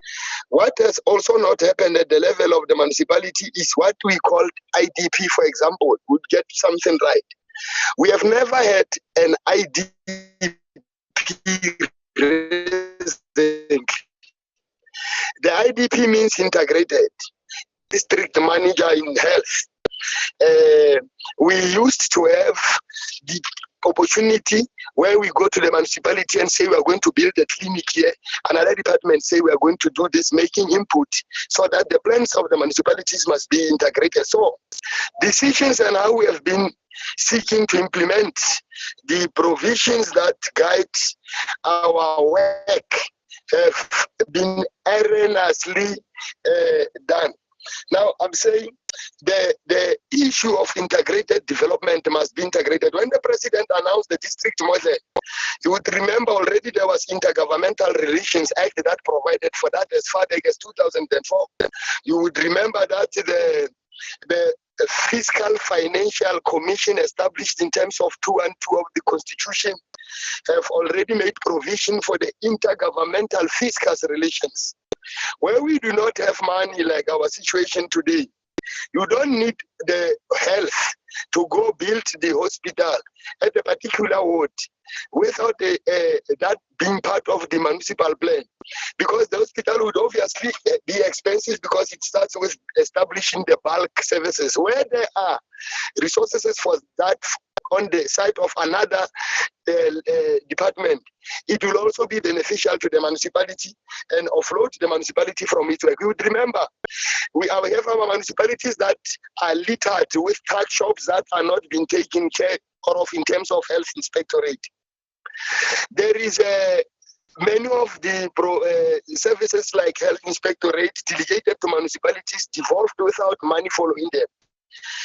But we need to get that done through the understanding of what the integration of services means, what it means when we say one department or municipality must tap into the fiscal capacity of another. These are the issues that have not necessarily. So we are saying the problems of the municipality. At one point I was arguing the NCOP when we interacted with the FFC, and they have agreed. They have failed the municipality because their mandate is to deal with issues of the model of funding. And they are using Malam Quist model and envelope assessment, which does not take into consideration is a neoliberal narrative kind of the economics measurement tools that do not have grasp or give the understanding of the gist of the real challenges of the people and the municipalities are confronting. So we will deal with this matter. We do not have any magic formula. We have the only understanding that the public service is a heavily regulated, and it is only for us to take that to logical conclusion, exploit it, give it relevancy, and get the results. Chair, there are two societies, the political society, and there is just this other society that is not actively involved in politics. When administrators are blocked, it is because of the one society, not this one. That one that is like nuclei in the community. But is issue we can deal with at another point. We have interacted in multiple stages by my predecessors with the protesters, whereas in many instances they raise genuine issues that are coordinated, and in many cases you know they seek to achieve particular interests, but it is not our business to really want to explore that and venture into the nitty-gritties of really whether people are influenced or not. It is for us to respond to the concerns. It is not even our business to think that when a view is raised by a person who is on the other side by virtue of opposition, it means it is wrong only by virtue that it is an opposition. We will appreciate that equality teachings suggest that if people complain, they give you a second opportunity to be better and with maximize benefit of improving relationship from how we resolve community protests. When they are not real, they will collapse by themselves. The district capacity, of course, only 2 regions in the province are having the water authority, and the third 2, we have the municipalities that districts that are not having the authority for water. It is delegated to the locals, particularly Bujanala and Dr. KK. It is only Dr. RSM and Ngaka where the district has that authority. For example, complaints on the table suggest that, for example, Ngaka Mudirimulema is not able to service Chwaing, particularly Ward 2, where even kids drowned in this other area where they are running their oxidation. They are using the underground water that is not purified and so on. The Kagiso Nomolopo received a call, district municipality is not giving them money. Now, complaints, Rustenburg, there is no water when we know they are better on that. It was just the few of those challenges. Now, what we said is simple. Take the money direct to the municipality, even if the district has the authority, because where we are, there are times when you must make that decision depending at the point of time of the financial year. And those would form part of the interventions where we'd allow that by virtue of 137 not only to arrive and squat at the municipality, but we can even want that contract must be verified, validated, and that they can be the money released in some alternative forms, either from Treasury to provincial departments and then to service providers directly. The law provides for matrix approaches on those matters. Now, we are of the view that issues of litigations are in 2 folds. One, because even a cleaner is, when it's supposed to be subjected to disciplinary process, a lawyer gets appointed. So that would be one part where it is the institution itself. But on litigations, there is no need. The Constitution envisages that we shouldn't be taking each other to court, and that the in IGR does not make any provision that we should be taking each other to court. It is only when we anticipate or we are not able to get the results that we will meet each other at court, of course, for the court to help us to implement the law. But the issues, for example, Chwaing is being challenged. The department lost. They want to challenge it, but you would see why they lost. It's because I'm not sure what happened when they briefed the lawyer. What has happened there? We had a scenario where 5 of the necessary documents were not attached and given to the court to make a decision. So, Honorable Chair, we'll review the cases, even those that are being challenged. There is no need to take Kagiso Nomolopo on review. We can have an alternative, Honorable Chair Mutambi, to engage Kagiso Nomolopo and resolve their problem. So we will not lose a case when we go to court, because we would have to demonstrate we are reasonable. However, we know the municipalities that are repeat offenders, the recidivists, who, when it is in terms of the common law, the court would always say a person who's a repeat offender or who have many who offends many times, that offenses can coalesce into a serious sanctions, including a capital punishment. We will, that is a criminal law view. We will use it when really we think, even Section 139, it is the only option. Chair, there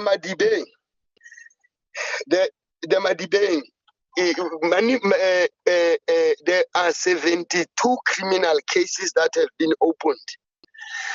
for the municipalities and the departments, both by the office of the Premier and the legislature at the time, and many others. And our battles would continue to be fought in that space. We have been frustrated by the law enforcement agency to the point that the legislature called for the lifestyle audit of those who are supposed to investigate, that they must also be investigated.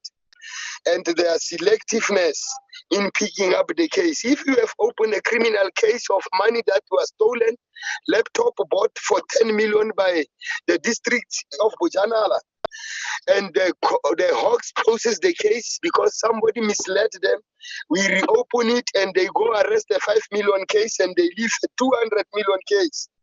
And when we have provided with all necessary evidence, you get seriously worried.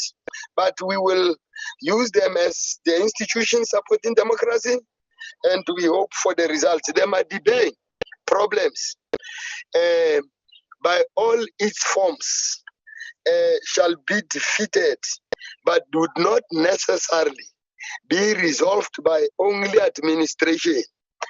We will have to agree that we will resolve the issues of Naledi.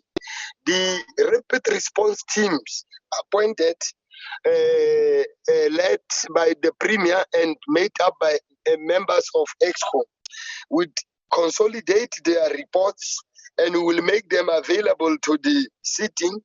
We will also have the review of our interventions made on the basis of the assessment of progress. And you can see by yourself the progress that we reported to you will suggest we were failing, we must go and explore. Section 142 and 143 of the Constitution provides that we can pass our own laws that would just be complementary and strengthening our capacity, responding to our own challenges.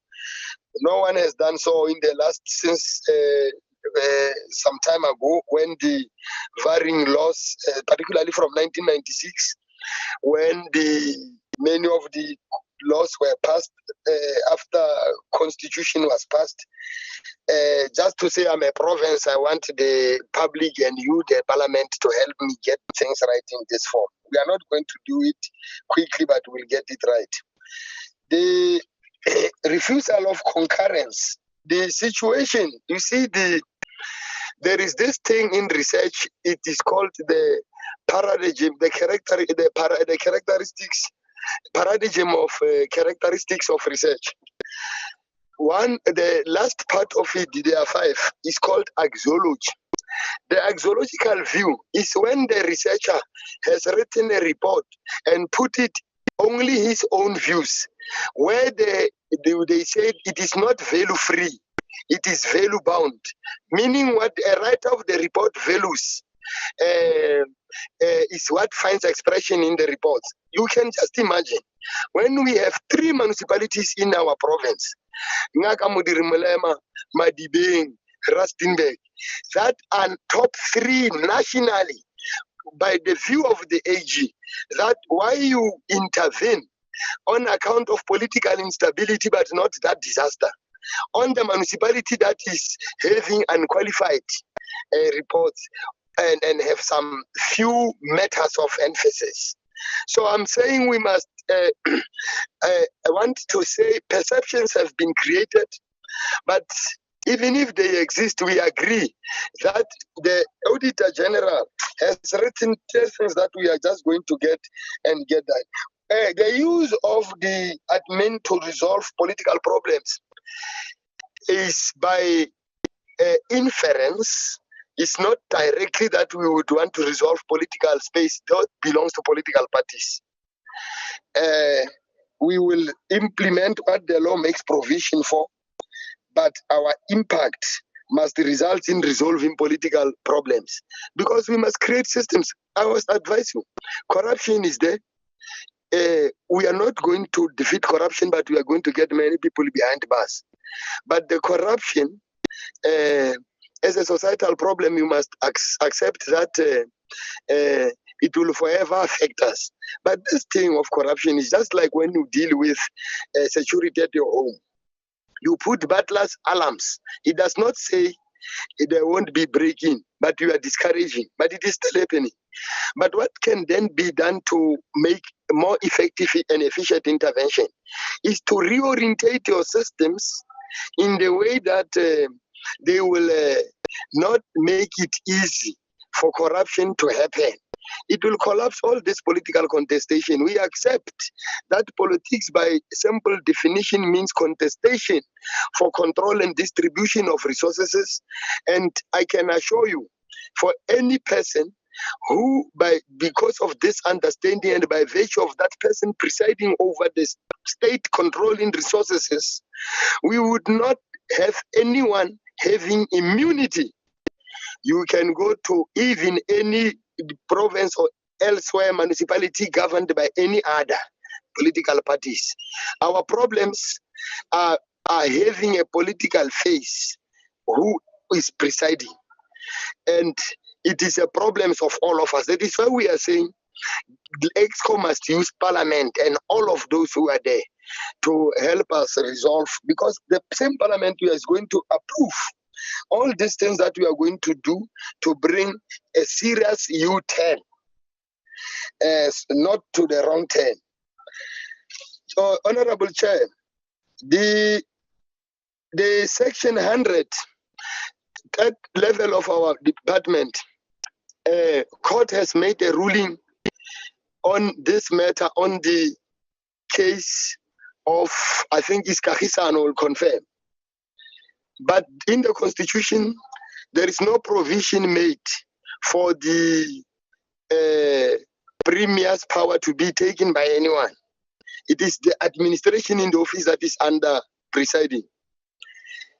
By virtue of how Section 100 is being implemented, the administrators have been appointed in terms of Section 36 of Public Finance Management Act. That says any other person except the head of the department can become or appointed as the accounting officer.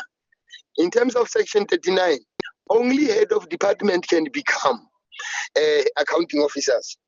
Now, by virtue of them having been appointed in terms of Section 36, I've said it many times, I'm repeating it. They have been put pure in our corner. We have sent the questions. We are very worried in the province because of Section 100, where we said, but look, it looks like all opportunities are escaping the province, things, this and that.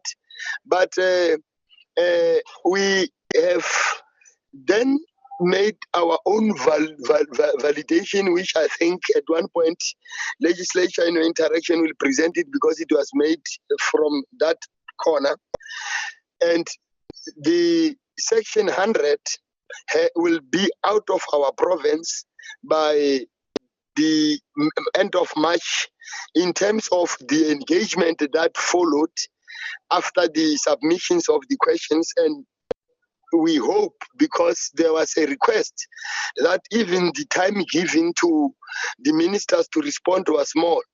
At the time of our interaction with the IMT, myself and the chairperson of the PC, we then agreed that they can be extended time for them to respond. Not only that, what we added that could have delayed their response as well was to say, also explain how do you redress what we are highlighting as our concerns.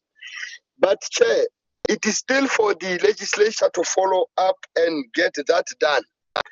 Our understanding also is that they are only waiting for the appointment of the HODs, who they would receive reports from the administrators. And the initial advertisement was made. Now the second one has just been closed. Panel has been appointed. We hope that I think the Premier has appointed the panel some time ago, last week or so. Now we hope the process will unfold so that Section 100 can go. When you look into the questions, they are not necessarily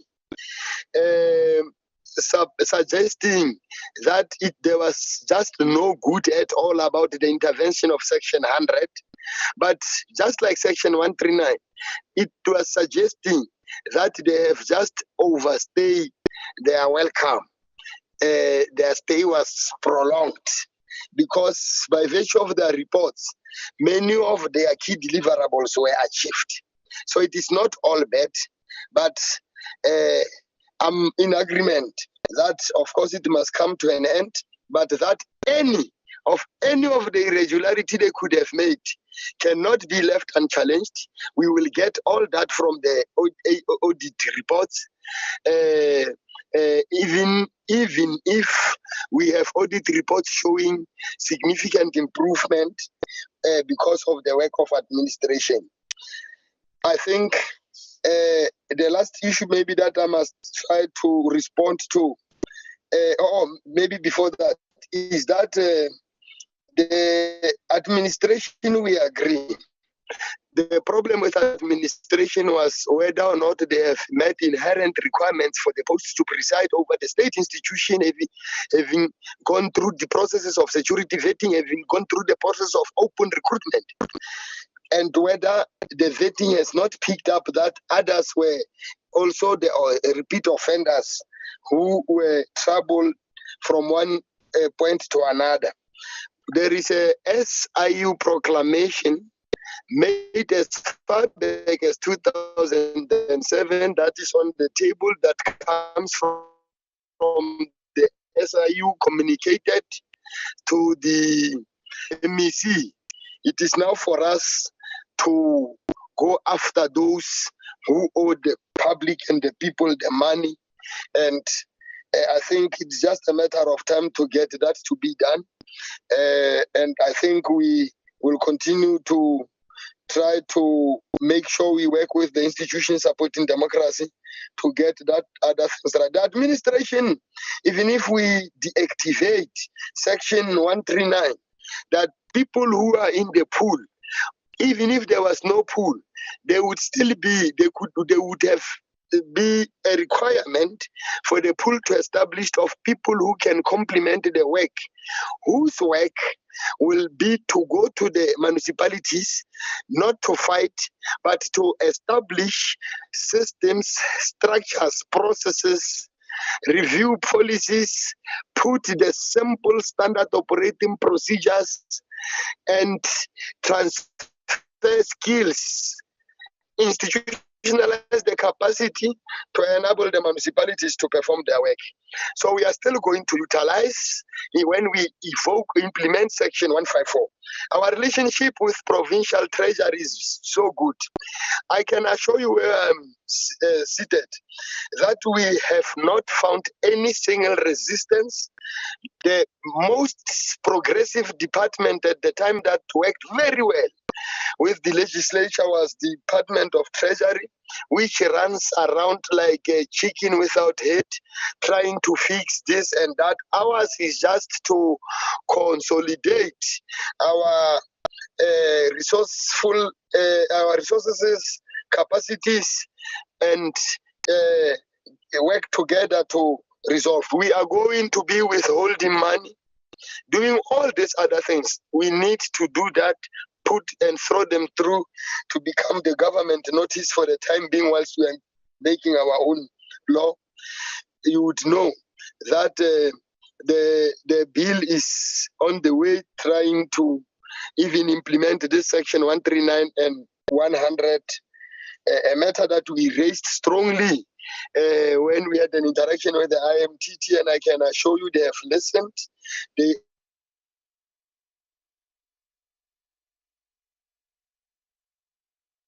will take longer. That is why we would create some regulatory faculty of discipline that would enable us to move a little bit quicker and get other things implemented. We would pass the policies and the SOPs and so on. The Mulema, no, the issue of contamination of water, yes, we are going to deal with it. Of course, we need to have a scenario where we are able to make decisions. For example, we can make a decision that the anti-corruption task team of the National Treasury must conduct, or AG must conduct forensic investigation. When you do so, You don't even need to advertise. You just need to write a letter today, and our arrangement is clear when we were there. We know what we established, the established policies of practice. They arrived in next 7 to 14 days to start investigation. And the anti-corruption, the AG, it forms, not AG, but the anti-corruption task team, we must know at the level of National Treasury is made and composed by all this law enforcement, and it makes life a little bit easy. We have made a resolve and have had many interactions with the Hawks and so on. And I think the Hawks is making a very great move after so much engagement. They are establishing unit dedicated to deal with the municipalities, or assigning the human capital for purposes of dealing with the municipalities only, and the business communities doing business with the municipalities. And you would know, for Northwest in particular, I think the 2-3 people who have been appointed should have started. We have been told NPA is increasing its capacity in terms of issuing some contracts. Would have something happening to quickly. But the use of this law enforcement agency is for the purpose of to serve as deterrent to a greater extent. When we resolved the UIFW, Honorable Chair Mutambi, I can assure you that it will be completing our problems with the AG. To resolve the UIFW, Honorable Mutambi, is not only going to the police station, but is to say as a manager, because discipline is a responsibility of managers at all levels. Discipline cannot be and shall never, by virtue of the provisions of our law, be the responsibility of a council sitting there and doing all their things. It cannot be the responsibility of the manager top. Even the supervisory level is their competence and prerogative. And we will use it to deal with many other issues. We would have to submit reports that indicate the number of cases that relate to the councillors who have faced discipline, and we can assure you that we will do exactly that. When you resolve the UIFW, you will find, Honorable Chair, that the work is done, prices were reasonable. There was this particular step that was jumped. The Auditor General in all of these municipalities says it is, amongst others, the issue of consequence management. The consequence management is to call a person by virtue of the process or the workflow who at a particular stage would have made a mistake. There is no need to go around and appoint big forensic company. We know already what has happened there. On each case, that forms part of the reporting at the AG. But because the AG does not only deal with the whole of the issues of the municipality, he's just picking, he's extrapolating.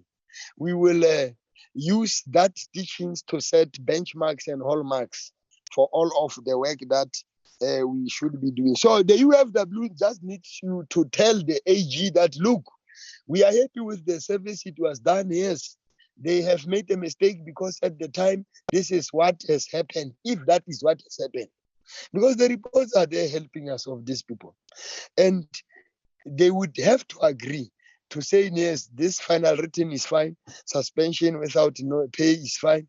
We are going to recover. We have made arrangement from this employee. We are deducting money, 10,000 every month. For this period, we have informed the GEPF by virtue of their notice form that when this person goes on retirement, we must forfeit a certain amount of the tax pensions, and that will continuously update those systems. I think it will help us. Let me just show you one thing the last time, and I will allow the HUD just to close. For example, the problem is just the quality. There are two things the Auditor General does, and there are only two things the Auditor General gives opinion. So it is easy to solve it. It's on the AFS and the predetermined objectives. On the AFS, you just solve it through records. Why records disappear? We will know, of course, that it is because somebody is hiding something, but we would have a system in place that makes it extremely difficult for anyone to just make records disappear. Maybe just one smaller example that I want to reflect on how is the auditor. Look, the issue of asset management, they are spending a lot of money on it. They are using consultants. There is no need. Seriously, there is no need. The issue of asset management is simple.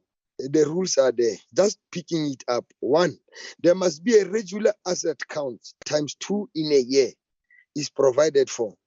There is no need to appoint asset specialists. 2, when you do the asset count, once a year, you must do the assets useful lives annual. It is useless to use any other tools, not to use GRAP, when internally you do so yourself. Then you reconcile between the financial statements and the asset register, and all these things that you are doing, the count and the useful assessment, you put in the asset register. That asset register is the record the Auditor General needs to see.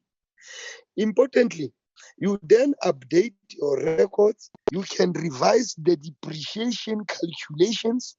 You select any asset.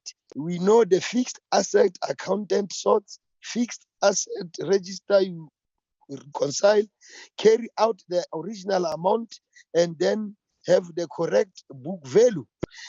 You just minus the depreciation and any prime payment.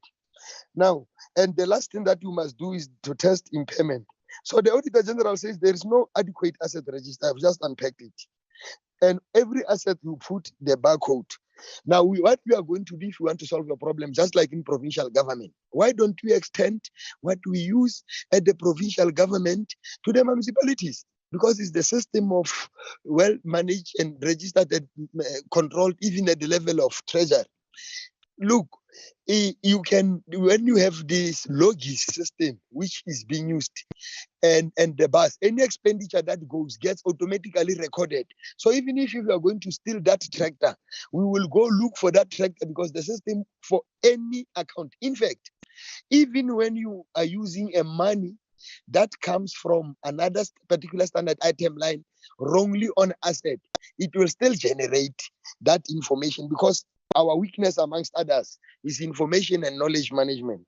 So he says there is inadequate controls. We'll have unpacked it. But we must also, the last thing, assess. That is part of the testing impairment. We must assess or review what we call residual values and useful lives of movable assets. Now, the MFMA does not provide that you can dispose any assets without public council meeting sitting in the public. Whoever will do that will just run quickly to court, block that person, force the person to do that things right. We will collapse the cost on litigations because that action would not mean will be losing because we'd force whoever at that municipality to pay at their own cost. The law provides for it. It's only that the law doesn't say go straight for it. Go via something and get it right. I do not want to waste your time. But Section 214, Chair, of the Constitution have established fiscal and financial and fiscal commission in terms of Act number 9 of 1998. And Section 9 of the Constitution deals with the Intergovernmental Fiscal Relations Act. It gave birth to it of 1998. And it and our focus, even yourselves, Chair, or my apology,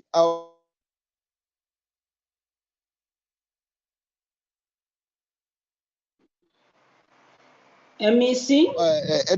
Relating to Section 4, subsection 4C, bills, amendment procedures and related matters, and has not visited many of other things. And the legislature has an opportunity just to put it and enforce it upon us. We are going to do few changes.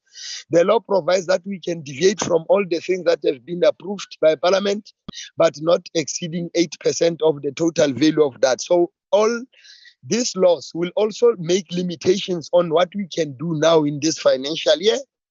But our plans as we are going to the second APP draft will make things better. I think I'm done. We can check because there are many things we are not going to finish them. Much of our problem on revenue will deal with it, but comes from the 1998 white paper on local government.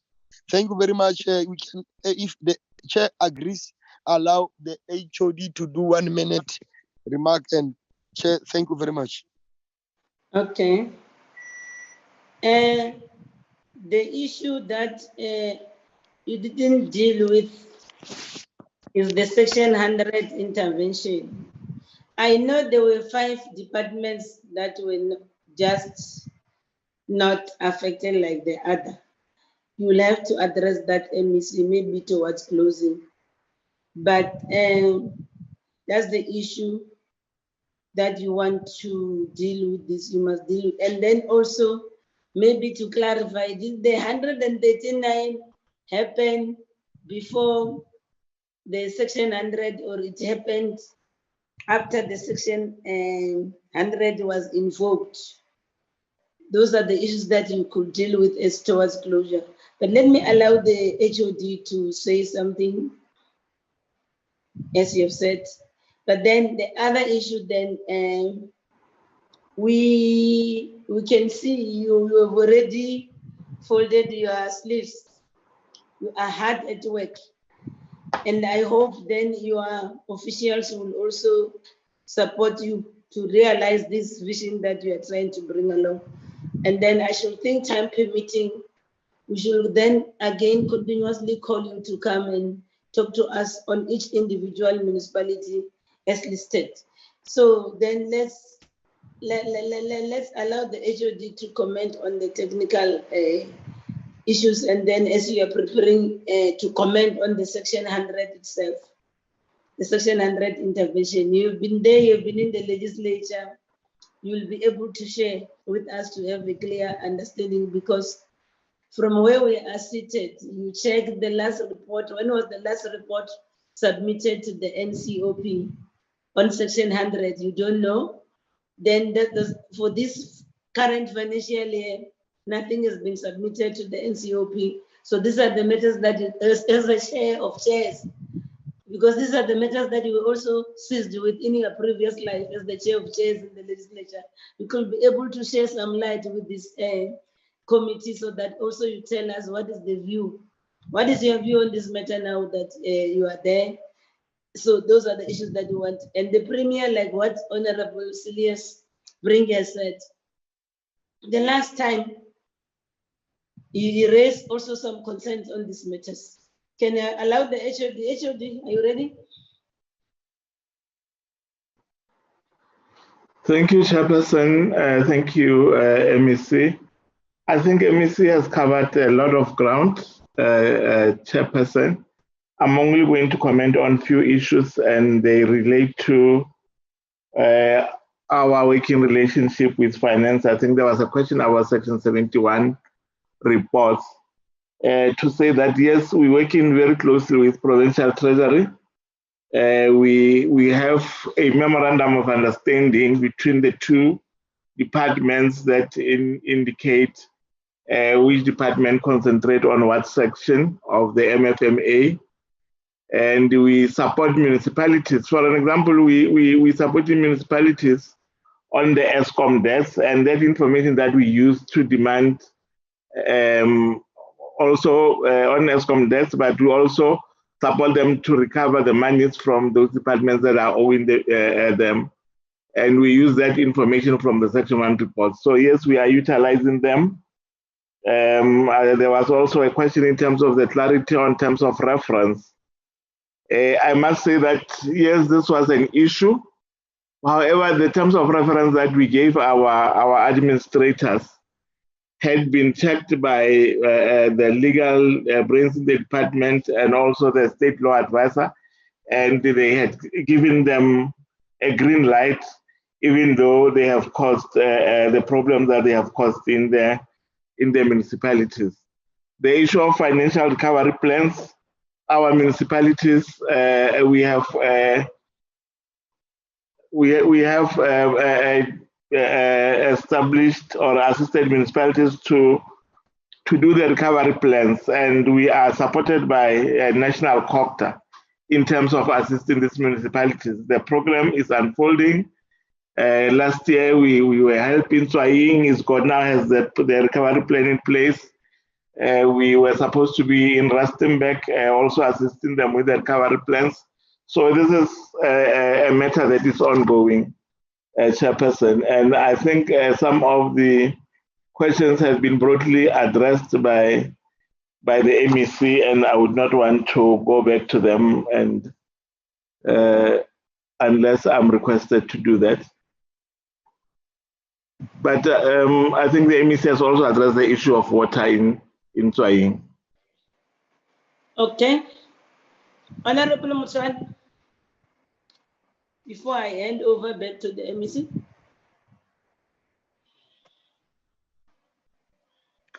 No, thanks, Chair and the honorable members of the committee, the newly appointed MEC. I'm happy that you still on the same line that we held since last year, at the beginning of our term in July, just after the orientation and so on, with regard to how we view things in the Northwest. And I would want to, without taking the work of the executive, Honorable Mutambi, I think it is important because to a larger extent, we've been seen as people who wants to encroach in the space of the executive when we pointed out that the executive was actually the ones who were bringing governance in municipalities into disrepute and advancing interests that necessarily were not of governance but purely political, because the province was put under administration back then, I think in August, if not May of 2018. And shortly after that, newly MECs were appointed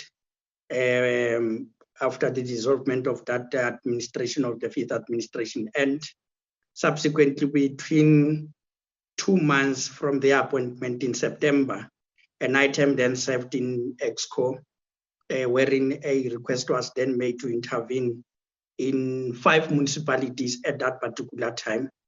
In April 2019, another item followed that then requested additional municipalities to be placed under administration, and a letter was then signed by the then MEC Mthalapule Khosho of local government on the 6th of May, 2 days just before national elections could take place. In actual fact, we had already started with the elections at that particular point in time, with special votes and so on.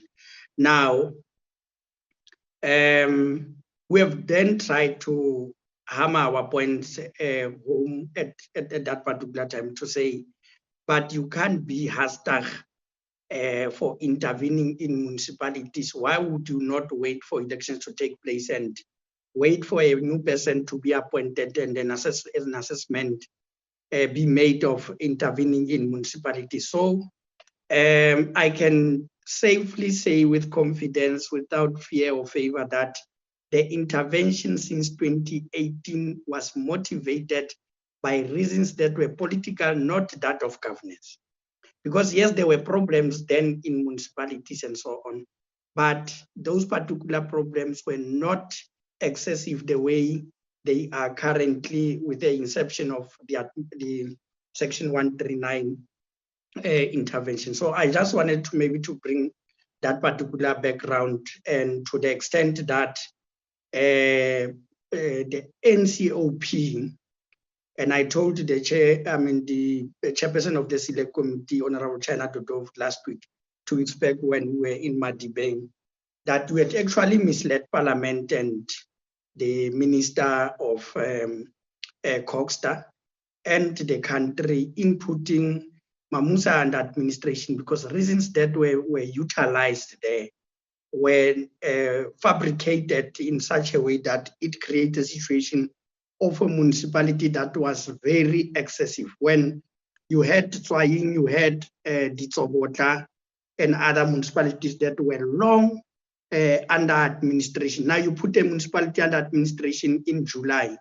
Between July to August and September, we had already resolved as a department that Section 139(1)B was not working in Mamusa. Therefore, you are moving into Section 139(1)C that talks to dissolvement. Now, when you count between the 8th of July, when the administration was introduced, it's merely 2 months and 17 days that the MEC had then brought an item to escort for the dissolution of a municipality. As we see it now, we're back to square one.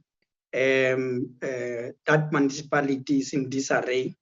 There's nothing happening that the government had sought to want to do in that particular municipality. So it must be emphasized very strongly that as much as members of the executive have powers conferred to them in terms of the Constitution, those powers cannot be utilized as punitive measures to punish those that are not agreeing politically, and which is the case in the Northwest. Unless otherwise, the NCOP is just going to consume information that has not been properly checked, properly established. It is just going to run around, and we're going to have this particular situation. Honorable Chair, I wish not to enter into all the discussions that Honorable Tswaile has responded to. I'm adequately covered broadly on what he intends to do in terms of the intervention. It's our firm view that for you to then arrive at Section 139, any kind, 1A or 1B or 1C, you must have first entertained 151 of the Constitution, which then recognizes municipalities as a sphere on its own, and that no sphere must then impede on the work of the other sphere. Then you can because then province in all its documents before you will cite 152, 153, and 154 and so on and so on, but they would not cite 151, that they should be able to recognize that municipalities are spheres on their own. The one thing that I think will assist the MEC in turning the situation around and bring to close issues of water, much as we accept that South Africa is a water scarce country, but we are having a very serious problem in the Northwest of the 2 districts that are having powers and our authorities in terms of water functions and sanitations. And those particular municipalities have been allowed to get away with murder for a very long time. From time immemorial, since their establishment, these municipalities, as a resident in this particular province, I don't recall at any given time where RSM and Ngaka Mudiri Mulema has been able to support its own category B municipalities. What is RSM, Chairperson? Dr. RSM, Dr. Ruth Mompati. Yes, you must do that for the benefit of members. Sorry, my apologies, Chair. Yeah, now, these municipalities are given huge grants of monies, and they are allowed now to bloat their structures to the extent of even back in 2003, 2004 in Dr. RSM, Dr. Ruth Mompati, there existed a scandal where municipalities were buying a fleet of vehicles, and when they reach 120, they would then sell those particular vehicles to its own employees. So you needed to just be a cleaner there for you to have a vehicle that you are going to buy with 10,000 or 20,000 and so on. And it was nothing wrong in the eyes of the province at that particular time. So these problems are historical. There's no way that you can come in 2019 or 2018 and you start now to say we have a magic formula that the MECs indicate that we are going to resolve those particular problems. Here in the province, we give money to the district municipality, but the functions goes to the municipality. The money does not follow the functions, or vice versa. If the MEC can make it this task, the law allows him to make recommendations to the national minister in terms of devolving the functions of the district municipality if the district municipality does not comply with the prescripts of the division of revenue. It is very clear stated there what national treasury is supposed to do, what provincial treasury is supposed to do, even to the extent of having the MEC COGSTA in terms of having to ensure that the district municipality does comply in terms of giving support to its sister municipality. Lastly, Chair, I just want to correct what the HOD is indicating about municipalities that are having two mayors, two municipal managers, and so on and so on. And I'm going to cite Trying as an example, and to say this is what we say as a portfolio committee, that the department would be having a capacity in terms of legal people or a legal division that could intervene even before a situation gets out of hand. In Trying, let's say the way it has happened, HOD, there's a council meeting, the council become rowdy, the speaker of the municipality decide to stop the council meeting, collapse it, and adjourn until further notice that parties must be able to engage each other, and so on and so on. 8 people who does not form a quorum after the speaker has collapsed the meeting sit in a meeting and say they have appointed their own speaker and mayor, and they have since approved the budget, extended the term of Tate Ramagaga then whilst he was still the administrator in the municipality, and so on and so on, and they have approved the budget, and so on and so on. Now, instead of COGSTA going in and say, look, we don't recognize your meeting, there was no notice issued, and so on and so on, according to the records, the meeting had collapsed, all persons has walked away, there was no opposition there in terms of your DA and other parties that serve in council and so on. COGSTA keeps quiet up until the municipality is forced to go to court to annul this anomaly created by 8 councillors who did not form a quorum. And we can't come into a meeting of this nature, create a situation as if there's a crisis, there's 2 mayors. The court has since ruled that that particular meeting was null and void, it did not take place, and so on and so on. COGSTA still today, 2 months, 3 months down the line, still recognize that there were 2 mayors in that particular municipality. I think that is what is key, what is wrong, and so on and so on. Now you go to Lukwataiman, and now this is where the executive enter into the department now has vested interest in municipalities who's supposed to be governing there as the mayor or the municipal manager. You go to Lukwataiman, wherein a petition or a motion was moved against the mayor, and councillors elected their own mayor, and so on and so on. There's no problem there. COGSTA recognized that particular mayor, but elsewhere, their view is different. You go to Vryburg, and where trucks were brought in to ban councillors' vehicles, and so on and so on. We then take these particular issues and parade them, import them into council when they have happened outside council. In council, the mayor that was sworn in 2 days ago, and so on and so on, councillors has brought a petition against, or a motion of no confidence against their own mayor. Council, the majority elect their preferred person to lead them, who then they have sworn in yesterday, and so on and so on. We then say there's problems there of a person who we know, and it was circulated in the media space that that particular person wanted to be a council to appoint him as a municipal manager. This is the person that has walked out in a meeting of a public accounts committee. This is a person that worked out in a meeting that was chaired by Honorable Feni Khaolo when she was still the MEC for the same department. Now, I don't have a problem how we construe these particular matters, but we would have a problem as a portfolio committee that you have capacity, you have manpower, human bodies to can then rush to any situation that arise. Do your own analysis and report correctly the resulting situation. Coxta even today still refuses provincially to recognize issues of Ramotshere Muilwa in terms of the political leadership that has been elected there, or councillors choosing who to become.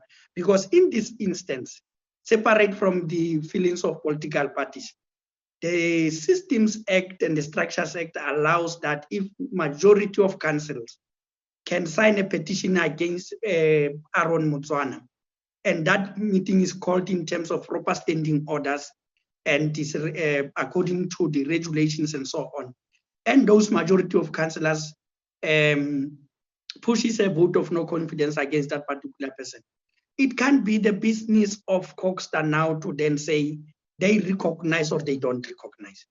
You can't, as Coxta, provincially contest a space that is not yours. Honorable Twiley is correct.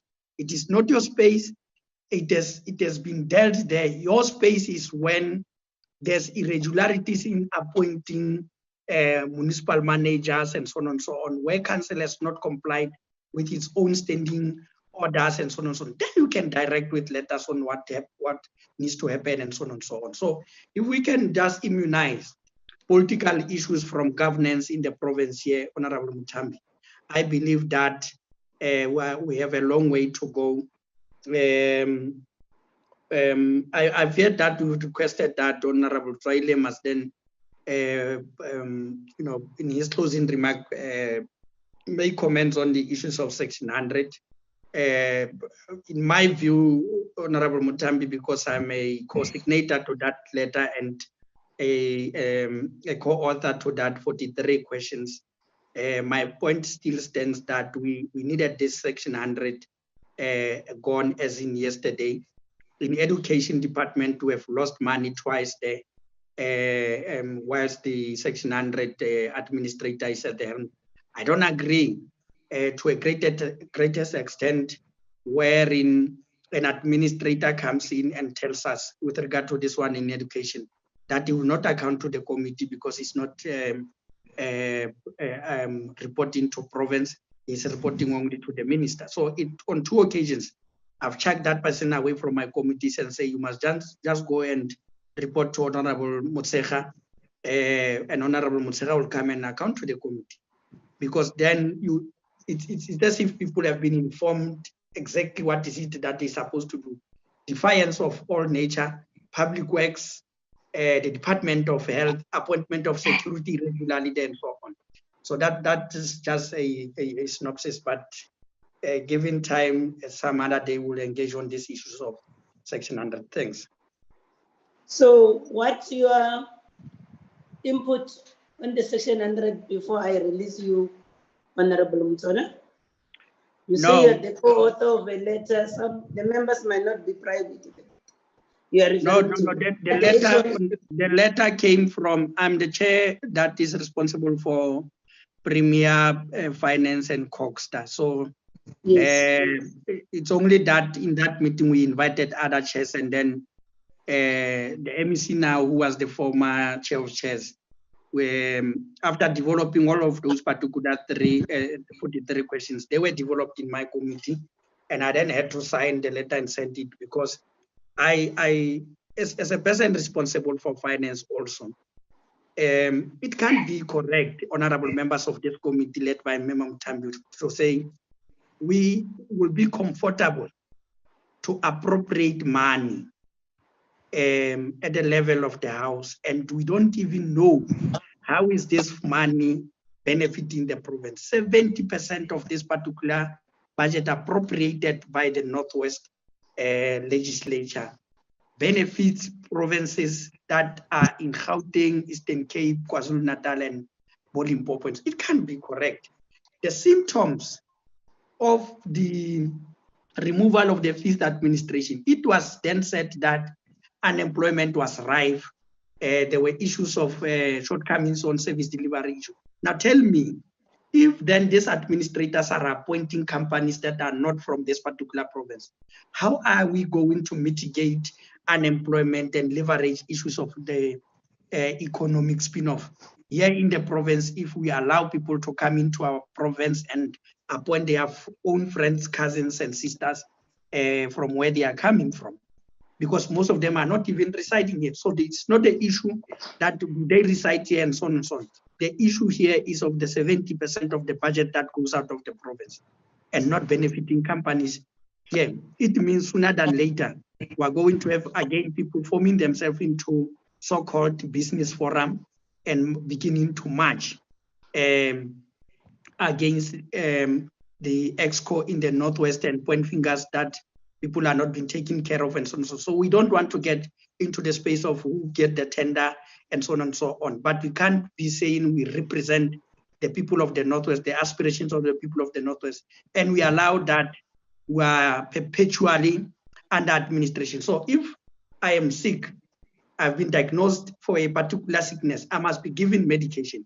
And that prescription of medication must be the right medication that in a particular period of time, I'm supposed to be healed and be able to stand on my own. Now, this is a perpetual intervention that for some reason, before we sent those particular 43 questions, it became a question that they even wrote in May. They even wrote to their respective ministers that they want their terms to be extended. Now, there's a problem here that we then seek to address. Now, if I was in another platform, Honorable Mutambi, I would say there's a deliberate ploy to ensure that this particular province is not united, this particular province remains unstable, so as to forever have situations of intervening. Because if we have correctly intervened within a year, we then have to have the audit reports that are improving and so on and so on. But in terms of service delivery, given what the fifth administration was doing and currently what is happening, we are found wanting in many departments to that effect. There's been a talk of reconfiguration of departments. To date, economic development is not yet finalized, human settlement is not yet finalized, and social development is not yet finalized because certain functions were taken from social development to the office of the premier and so on and so on. So these are supposed to be people who are highly technical and capable, but they are not able to finalize reconfiguration, simple reconfiguration. This one must go there, this one must go there. So it's a ploy to have us under perpetual state of intervention, and that we are being seen as people who does not understand ourselves, and therefore people from other provinces who have not been taken to go and intervene in Northern Cape and KwaZulu-Natal. So why should we have people here who must govern the affairs of this province on our behalf? It's incorrect. We must say it, it's incorrect. Yes, we'll respect the view of the cabinet and so on and so on, but the point must be registered that it is totally incorrect. And some of the people that are residing here, they are being transported, guarded by police, additional security, vehicles are being rented for them, they are staying in hotels and so on. So that money, Honorable Mutambi, should have been directed to service delivery. It should have been directed to service delivery. That's my point. Yo, I hope you'll share with us. You said 143 or 43 questions. You can share that with 43 us. questions. Okay, you can Thanks, share ma'am. that with that Honorable Chairperson. Can the DG respond on the issues as raised to the department? DG of DCOC, can you respond to the issues as raised?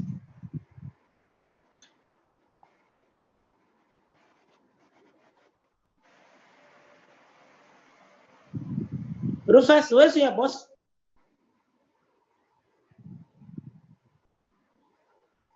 Rufus? Evening, Chair. Where's your boss? She was here.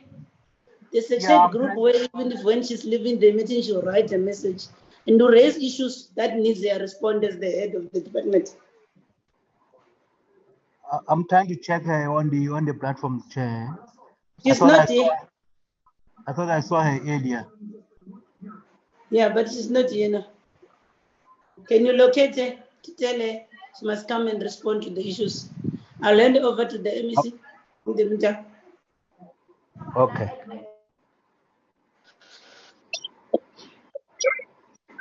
Thank you very much, Honorable Chair. Now, Chair, we are going to run back to the legislature with propositions to ask legislature to help us to do what they wish for, because there are responsibilities to make sure that we do what we must do in terms of our mandates. But Chair, also I agree, the municipalities, the government on its own, it is not a tire. It is not the extension of the department. It is just like Section 100. The Northwest is not extension of national departments. Legislative review to provide for new procurement mechanisms is a new development that we hope will bring some form of interventions on how we are procuring. And because AG is not necessarily investigating everything, there will be a procurement officer who would then be able to do some checks and balances. The issue of Naledi, when you look at it, Chair,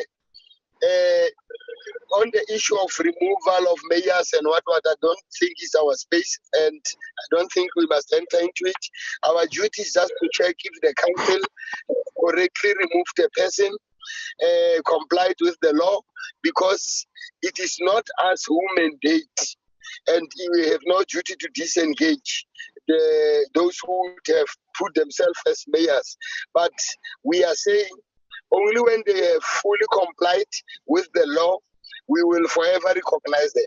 If they put another one today, complied with the law, we work with them. The next day, we work with them. That is why I said much of our work would not necessarily focus on who is there on the faces, but will implement what the law says. When you look at the issue of Naledi, in fact, there is a gray area here.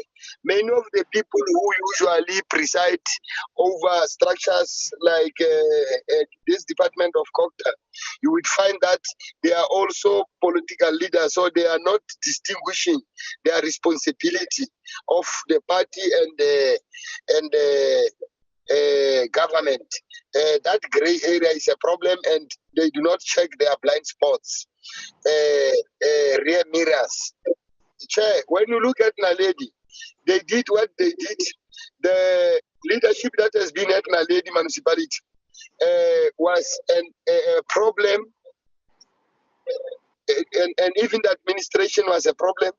Now this council went on and put one other director as the acting MM.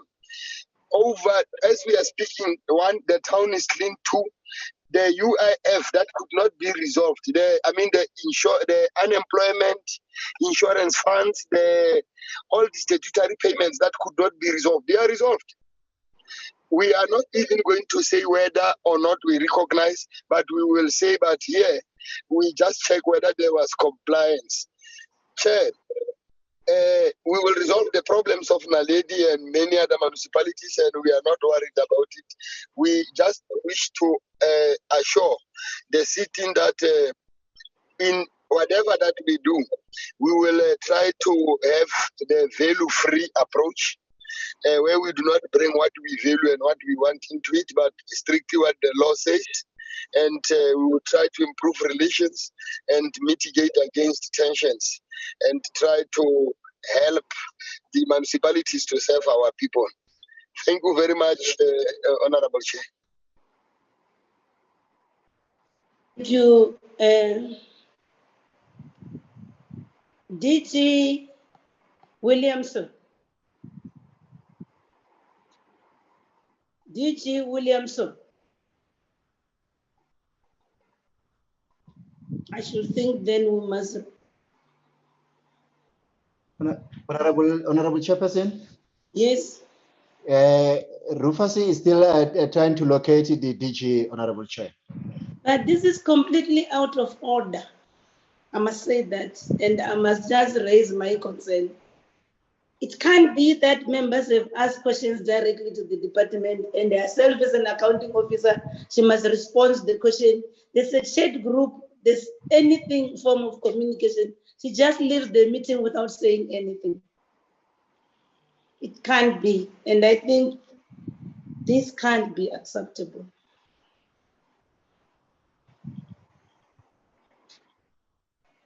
I think this committee deserves to be given the respect it deserves. And the DG must know she's also accountable to Parliament. Yes, Honorable Chair. And there's no delegation, nothing, no indication. She just got out of the meeting without saying anything. And then we were calling her, and she knew there were questions that were directed to the department. Who's ready to respond to the question from the department side? Honorable Chairperson, I'm Mohanuama Bidilala. I can respond to the questions. I'm the Chief Director responsible for monitoring and evaluation. May I proceed, Honorable Chairperson? Yes. Thank you, Chairperson. On the first question, in terms of the Section 100, the Department of COCTA in the province was put under Section 101A, which is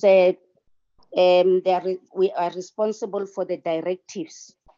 9 directives were provided to the department, which we are monitoring. So in terms of their responsibilities, none of the responsibilities have been taken away because it's a directive. The second part, in terms of how we supporting municipalities, what we did, Chairperson, as the department in February, we conducted a full assessment of all the municipalities in the province, and we did that work jointly with the province, where the report was also presented to them, together with an implementation plan on how to support the province. What we also picked up when we assessed the extent to which the directives were implemented, one of the directives was that the department should structure itself to be able to support local government. And that is one issue that is still outstanding, because there is a plan in terms of Section 154, which plan was reviewed also about 6 weeks ago, jointly led by the 2 MECs, the MEC Muila and the MEC Hosho from the Department of Provincial Treasury, where we also reviewed the work that was done in February, and the Section 154 plans have been now developed. The only challenge, I think, which needs to be attended to is how the department then should structure itself to be able to support municipalities. In the context of the DDM, National Department has structured itself to ensure that we have teams that will support these municipalities. In each district, there is a district leader with 3 or 4 people. What we need is the province to do the same, to allocate people per district, so that together we can then be able to implement the support plans that have been developed. I thank you, Chairperson. Honorable Mpumza. Honorable Mpumza, your hand has been up.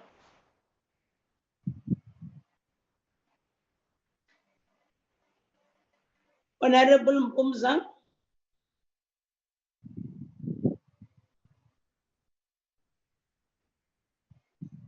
Colleagues? Maybe it's network, Chair, remember. Yes. Yeah, maybe it's network. Do we have follow-ups or can we close it on this note? I see Becky's microphone is on. Those microphone is on. Okay. Adele?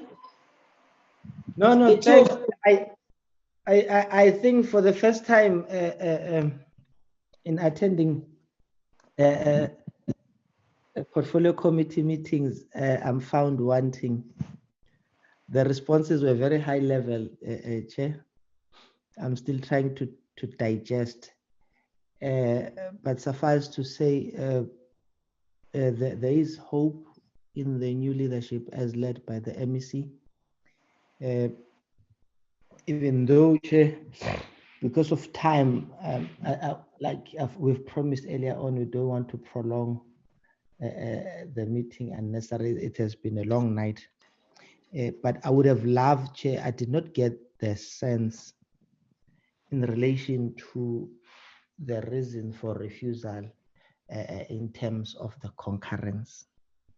I was interested in getting the situation or bring stability and normality into the area for administrators to continue their work, or are the issues remain unresolved?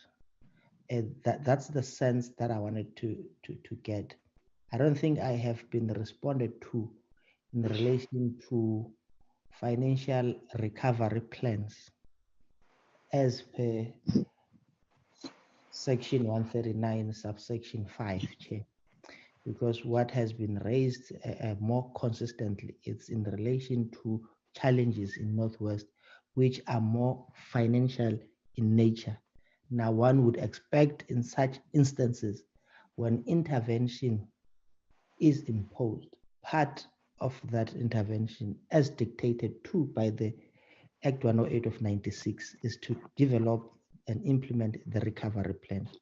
Are councils, municipal councils, acceptive, or are they hostile to the financial recovery plan as imposed by the administration?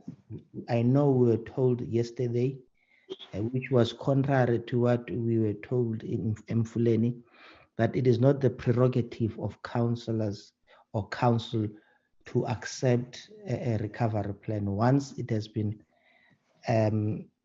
tabled and adopted by provincial executives, what remains of council is to implement. While in Gauteng, in Mfuleni, the modus operandi, it's different. Some of the financial recovery plans and terms of reference get tabled in council, and council adopt and then implement accordingly.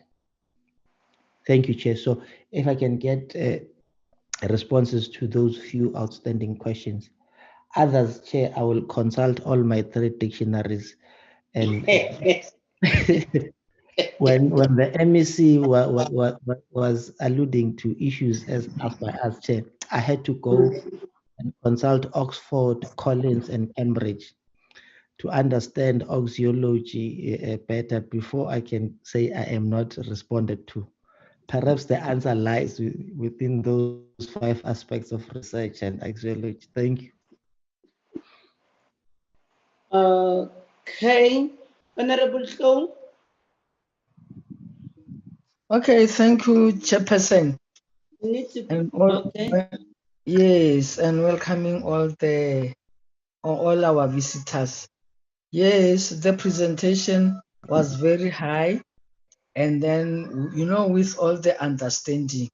But again, in realizing that most of the state of administration in many of the municipalities that we have mentioned there, their performance were very poor. And then your intervention, but after that you have intervened, and your intervention did not yield good results that you required. What will be your next step for your recovery plan mechanism in order for you to improve administration in the entire municipalities, because what is happening is another waste of the money. So, and then also in future, I would also like to know, the rate or the rate and taxes per month of all the municipalities that you have mentioned there. I thank you, Chairperson. Thank you, Honorable Doe. I should think those were the last two hands from the colleagues, because I've tried to call Honorable Umza several times. He seems not to be responding. So I can allow the team to wrap up in response to the issues as raised by Honorable Khatebe and Honorable Doe. Okay, thank you very much, Honorable Chair. On the issue of the reasons for refusal of concurrence, I think it should have happened at the level of the NCOP. So there would be an appropriate person to indicate why they refused the concurrence. But on the recovery plans, you must remember the recovery plans are shaped also by What the happened to you now? You are on national television. Oh, I'm sorry.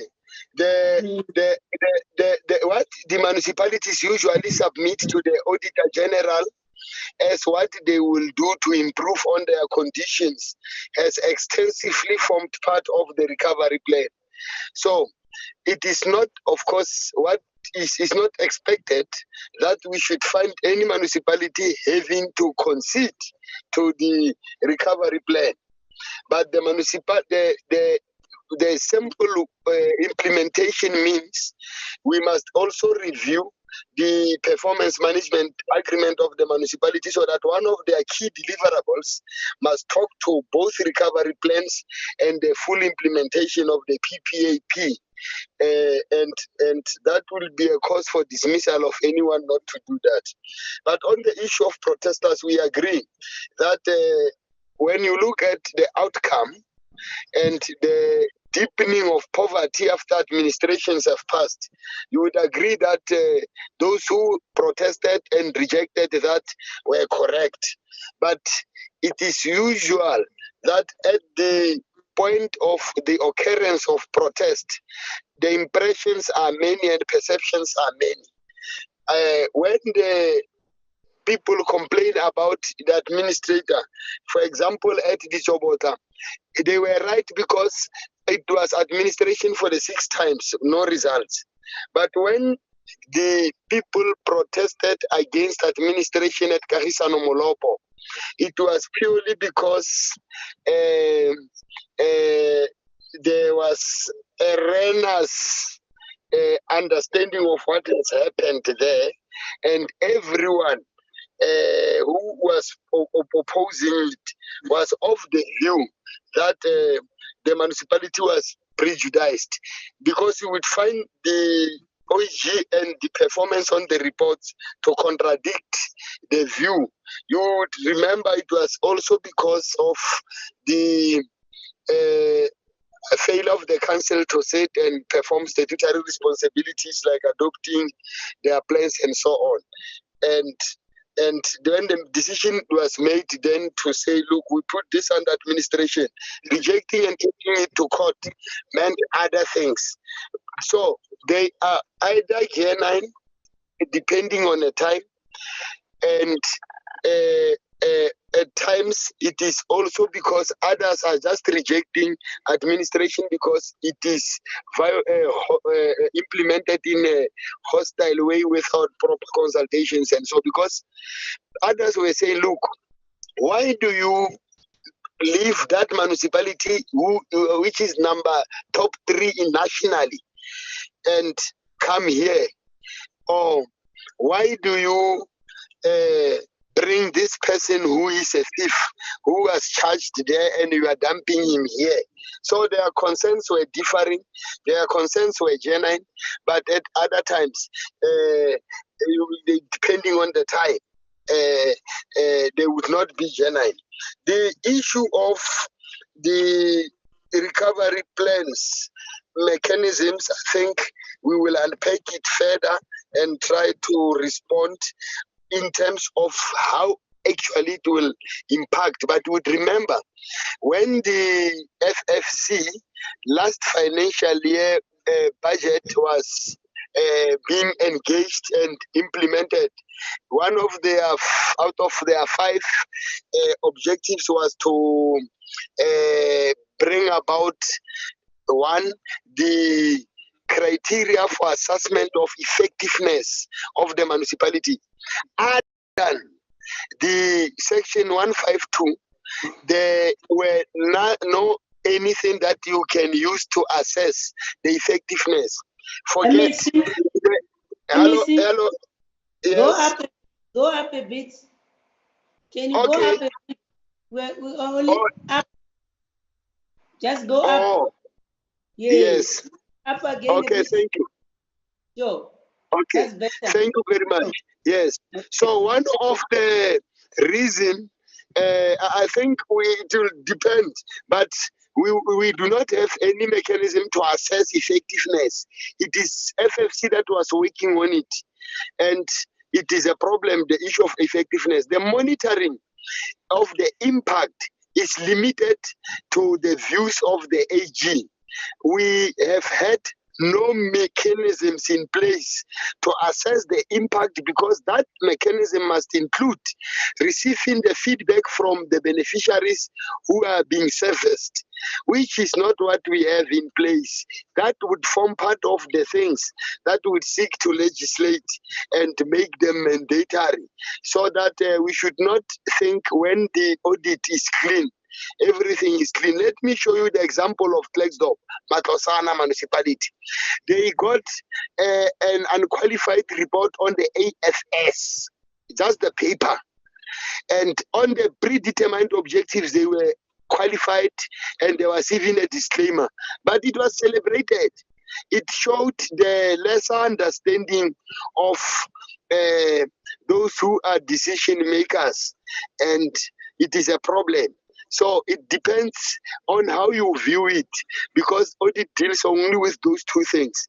So you can perform well on the predetermined objectives, got the unqualified with few matters of emphasis, but your AFS, just a paper, then get bad. You must also know the National Treasury supply the municipality with the consultants, and when they are not able to perform, they are paid by the municipality, and the municipality is not able to do anything with it, because they are at times even prescribed the consultant to do the AFS, and it comes back to say, but those who are on the transversal contracts, even supplied by Treasury itself, are not able to assist the municipality. They are just collecting money.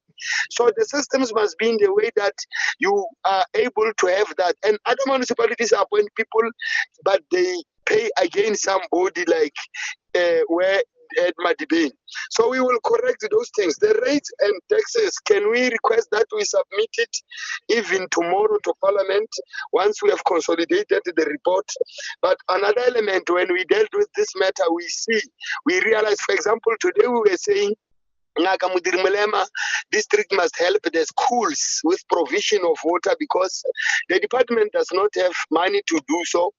We still had expenditure of 92%, but the district have the money, and when the district goes to assist the schools, they can charge the school, but they do not even know themselves what will be the tariff of the water they will supply to the school.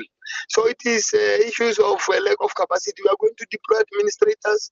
They are going to form part of the day-to-day work of the municipality, putting systems in place and getting things right, transferring the skills. We have engaged, and the Premier has made emphasis that the School of Governance must play increased role in collaboration with the higher learning institutions, a matter that we have engaged, a matter that we are going to take to a logical conclusion, and we will see the results. Thank you very much, Honorable Chair. Thank you, Honorable MEC. You want Honorable to Chair? say something? Yes, Honorable Motswana. Yes. Yes. Just a different view on the perspective on what the MEC is responding to in terms of Honorable Khadebe's question on the protesters, why, and so on. I'm going to just cite example and leave it to your consciousness to decide what to take. One example, in Kagisan, a former municipal manager that has invested in VBS is taken there to be the administrator. That municipality is 60 kilometers from where the person used to work, in the radius of Dr. Ruth Mumpati in Naledi, between Naledi and Khanyesa. In Mafikeng, a person that has been charged of 16 counts of fraud, found guilty on 14, challenged or made an appeal at the High Court. The High Court reduced those issues to and nine remain, meaning that a person is being charged and verified that he has acted fraudulently in the city of Matlosana. He's taken to Mafikeng, and the terms of reference are saying that particular person must be in charge of the finances or the bank account of the municipality. Our issue as the portfolio committee is consistently to the then MEC. Have you vetted these people? Have you complied with your section 57A and B of your Municipal Systems Act? A person that has been charged and found guilty in a forensic report in Moses Kotani is taken to be the administrator in Lekwataiman, local municipality. We raised this, the department nonetheless wants to continue and so on. In Mamusa, a municipal manager who has been a CFO for more than 12 years is replaced by a person whose capacity and qualification is only that she has been a manager for Mama Ruth Mumpati while she was still a mayor of Naledi local municipality. No formal qualifications whatsoever, no formal experience. The person has not worked as a municipal manager elsewhere, but all of a sudden she's been taken as an expert because they were termed that they were expert. After the removal of that particular person in October, a municipal manager who has been charged for fraud in Makwasi Hills, 50 kilometers away from Mamusa, is brought to Mamusa to administer in that particular municipality. And the last one, Chair, in Madibeng, a person who goes with a profession of being an advocate is even today unable to charge people who has paid DSTVs on using the account of the municipality, bought clothing for Shini, bought cookwares and so on and so on. These are situations. Now, the portfolio committee asked for a simple question. You are seated here and you say your term must be extended for the third time. The Auditor General, the late Kimi Makweti, may his soul rest in peace, has went to town on the issues of Madibeng, went to town on News Note, every TV, and was persistent on this issue, arced by the fact that people can go to the extent of buying and conducting business on the account of the municipality. This person then writes us love letters It love letters, a nice report that talks a lot of English without dealing with the specific issues, because these are simple issues. You get these people and fire them. It's fraud conducted and it's open, it's taken out by the Auditor General. You don't not need even to go and procure a forensic investigation, because those issues are out in the past, necessarily take the department to court. Thanks, Chair. Yeah.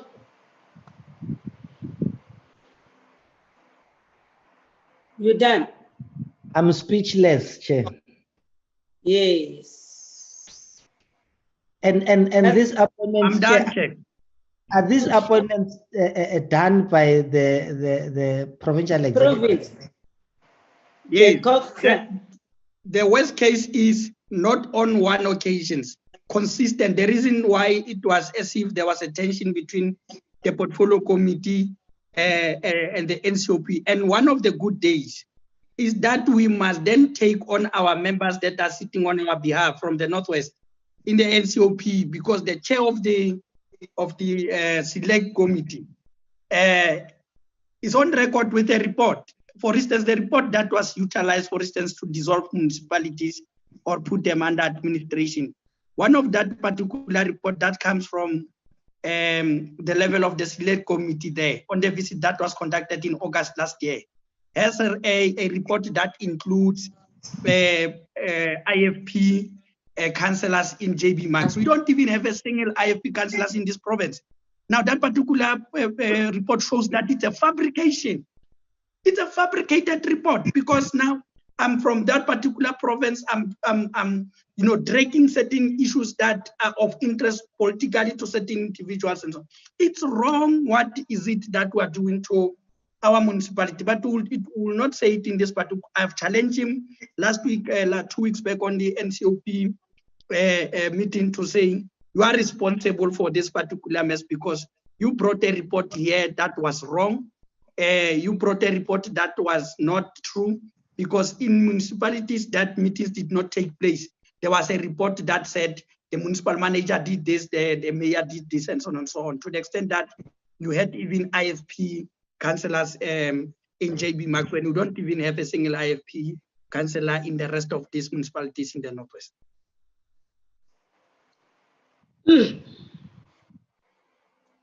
I think we need to end it here, colleagues. You have heard this, and then we are going to have further engagement on these matters. Let's give the MEC space to look at these matters as well. As the chair of COPTA in the province, I said he doesn't want to interfere on the executive space, but these are matters that I think we need to further engage on them, because I see majority of you now are telling me you're all speechless. But we need to end it on this sad note. MEC, the task ahead of you are so mammoth, because there's a lot of work that you need to redress these issues as the chairperson is raising. We just want to wish you well. And I want to also thank the colleagues for participating. These are matters that are on our agenda. We'll keep on scheduling them. We want to also thank you, Honorable Mutswana, for providing this insight to this committee, so that we have an understanding, and we are happy and excited that these are the matters that you assist with as the portfolio committee in the province. We want to appreciate that you and you are coming. So we'll deliberate these matters, colleagues, because at the end of the day, and when we finalize our reports and adopt our minutes, we need to come with clear recommendations to that effect. So we want to thank all of you, colleagues, for being with us until this wee hour of the night. It's when duty calls. I always say your level of commitment doesn't stop amazing me on your commitment to make this a local government work. So can I be allowed to adjourn this meeting at this hour so that you can rest This multi-party women caucus tomorrow morning at 9. Those members that need to attend, they must be fresh to attend. And then want to also thank all our other participants, including the stakeholders like PMG and others that have got interest on these matters, on the work that we are doing. Then the meeting gets adjourned. Good night, colleagues. As you wish. Thank you very much, Honorable Chair. Thank you. Thanks, Honorable Chair. Chair. I have added one word on my vocabulary, oxyology. Thank you, Chairperson. Thank you very much.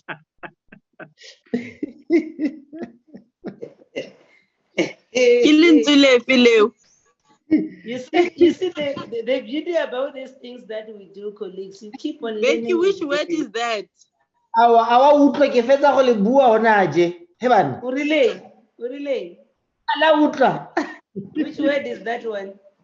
No, you must learn to pay attention. I was listening attentively to the MEC when he was busy alluding. What is the new word again? Oxyology. Oxyology, we heard about it. We thought there's another one. No, there were many, Chair. And the analogy of the security in your house in trying to avert crime. Yo. Vis-a-vis the corruption in municipalities. Yo. No, we must thank our Leonard friend, MEC. We thank you. And then, Martin, Northwest Provincial Government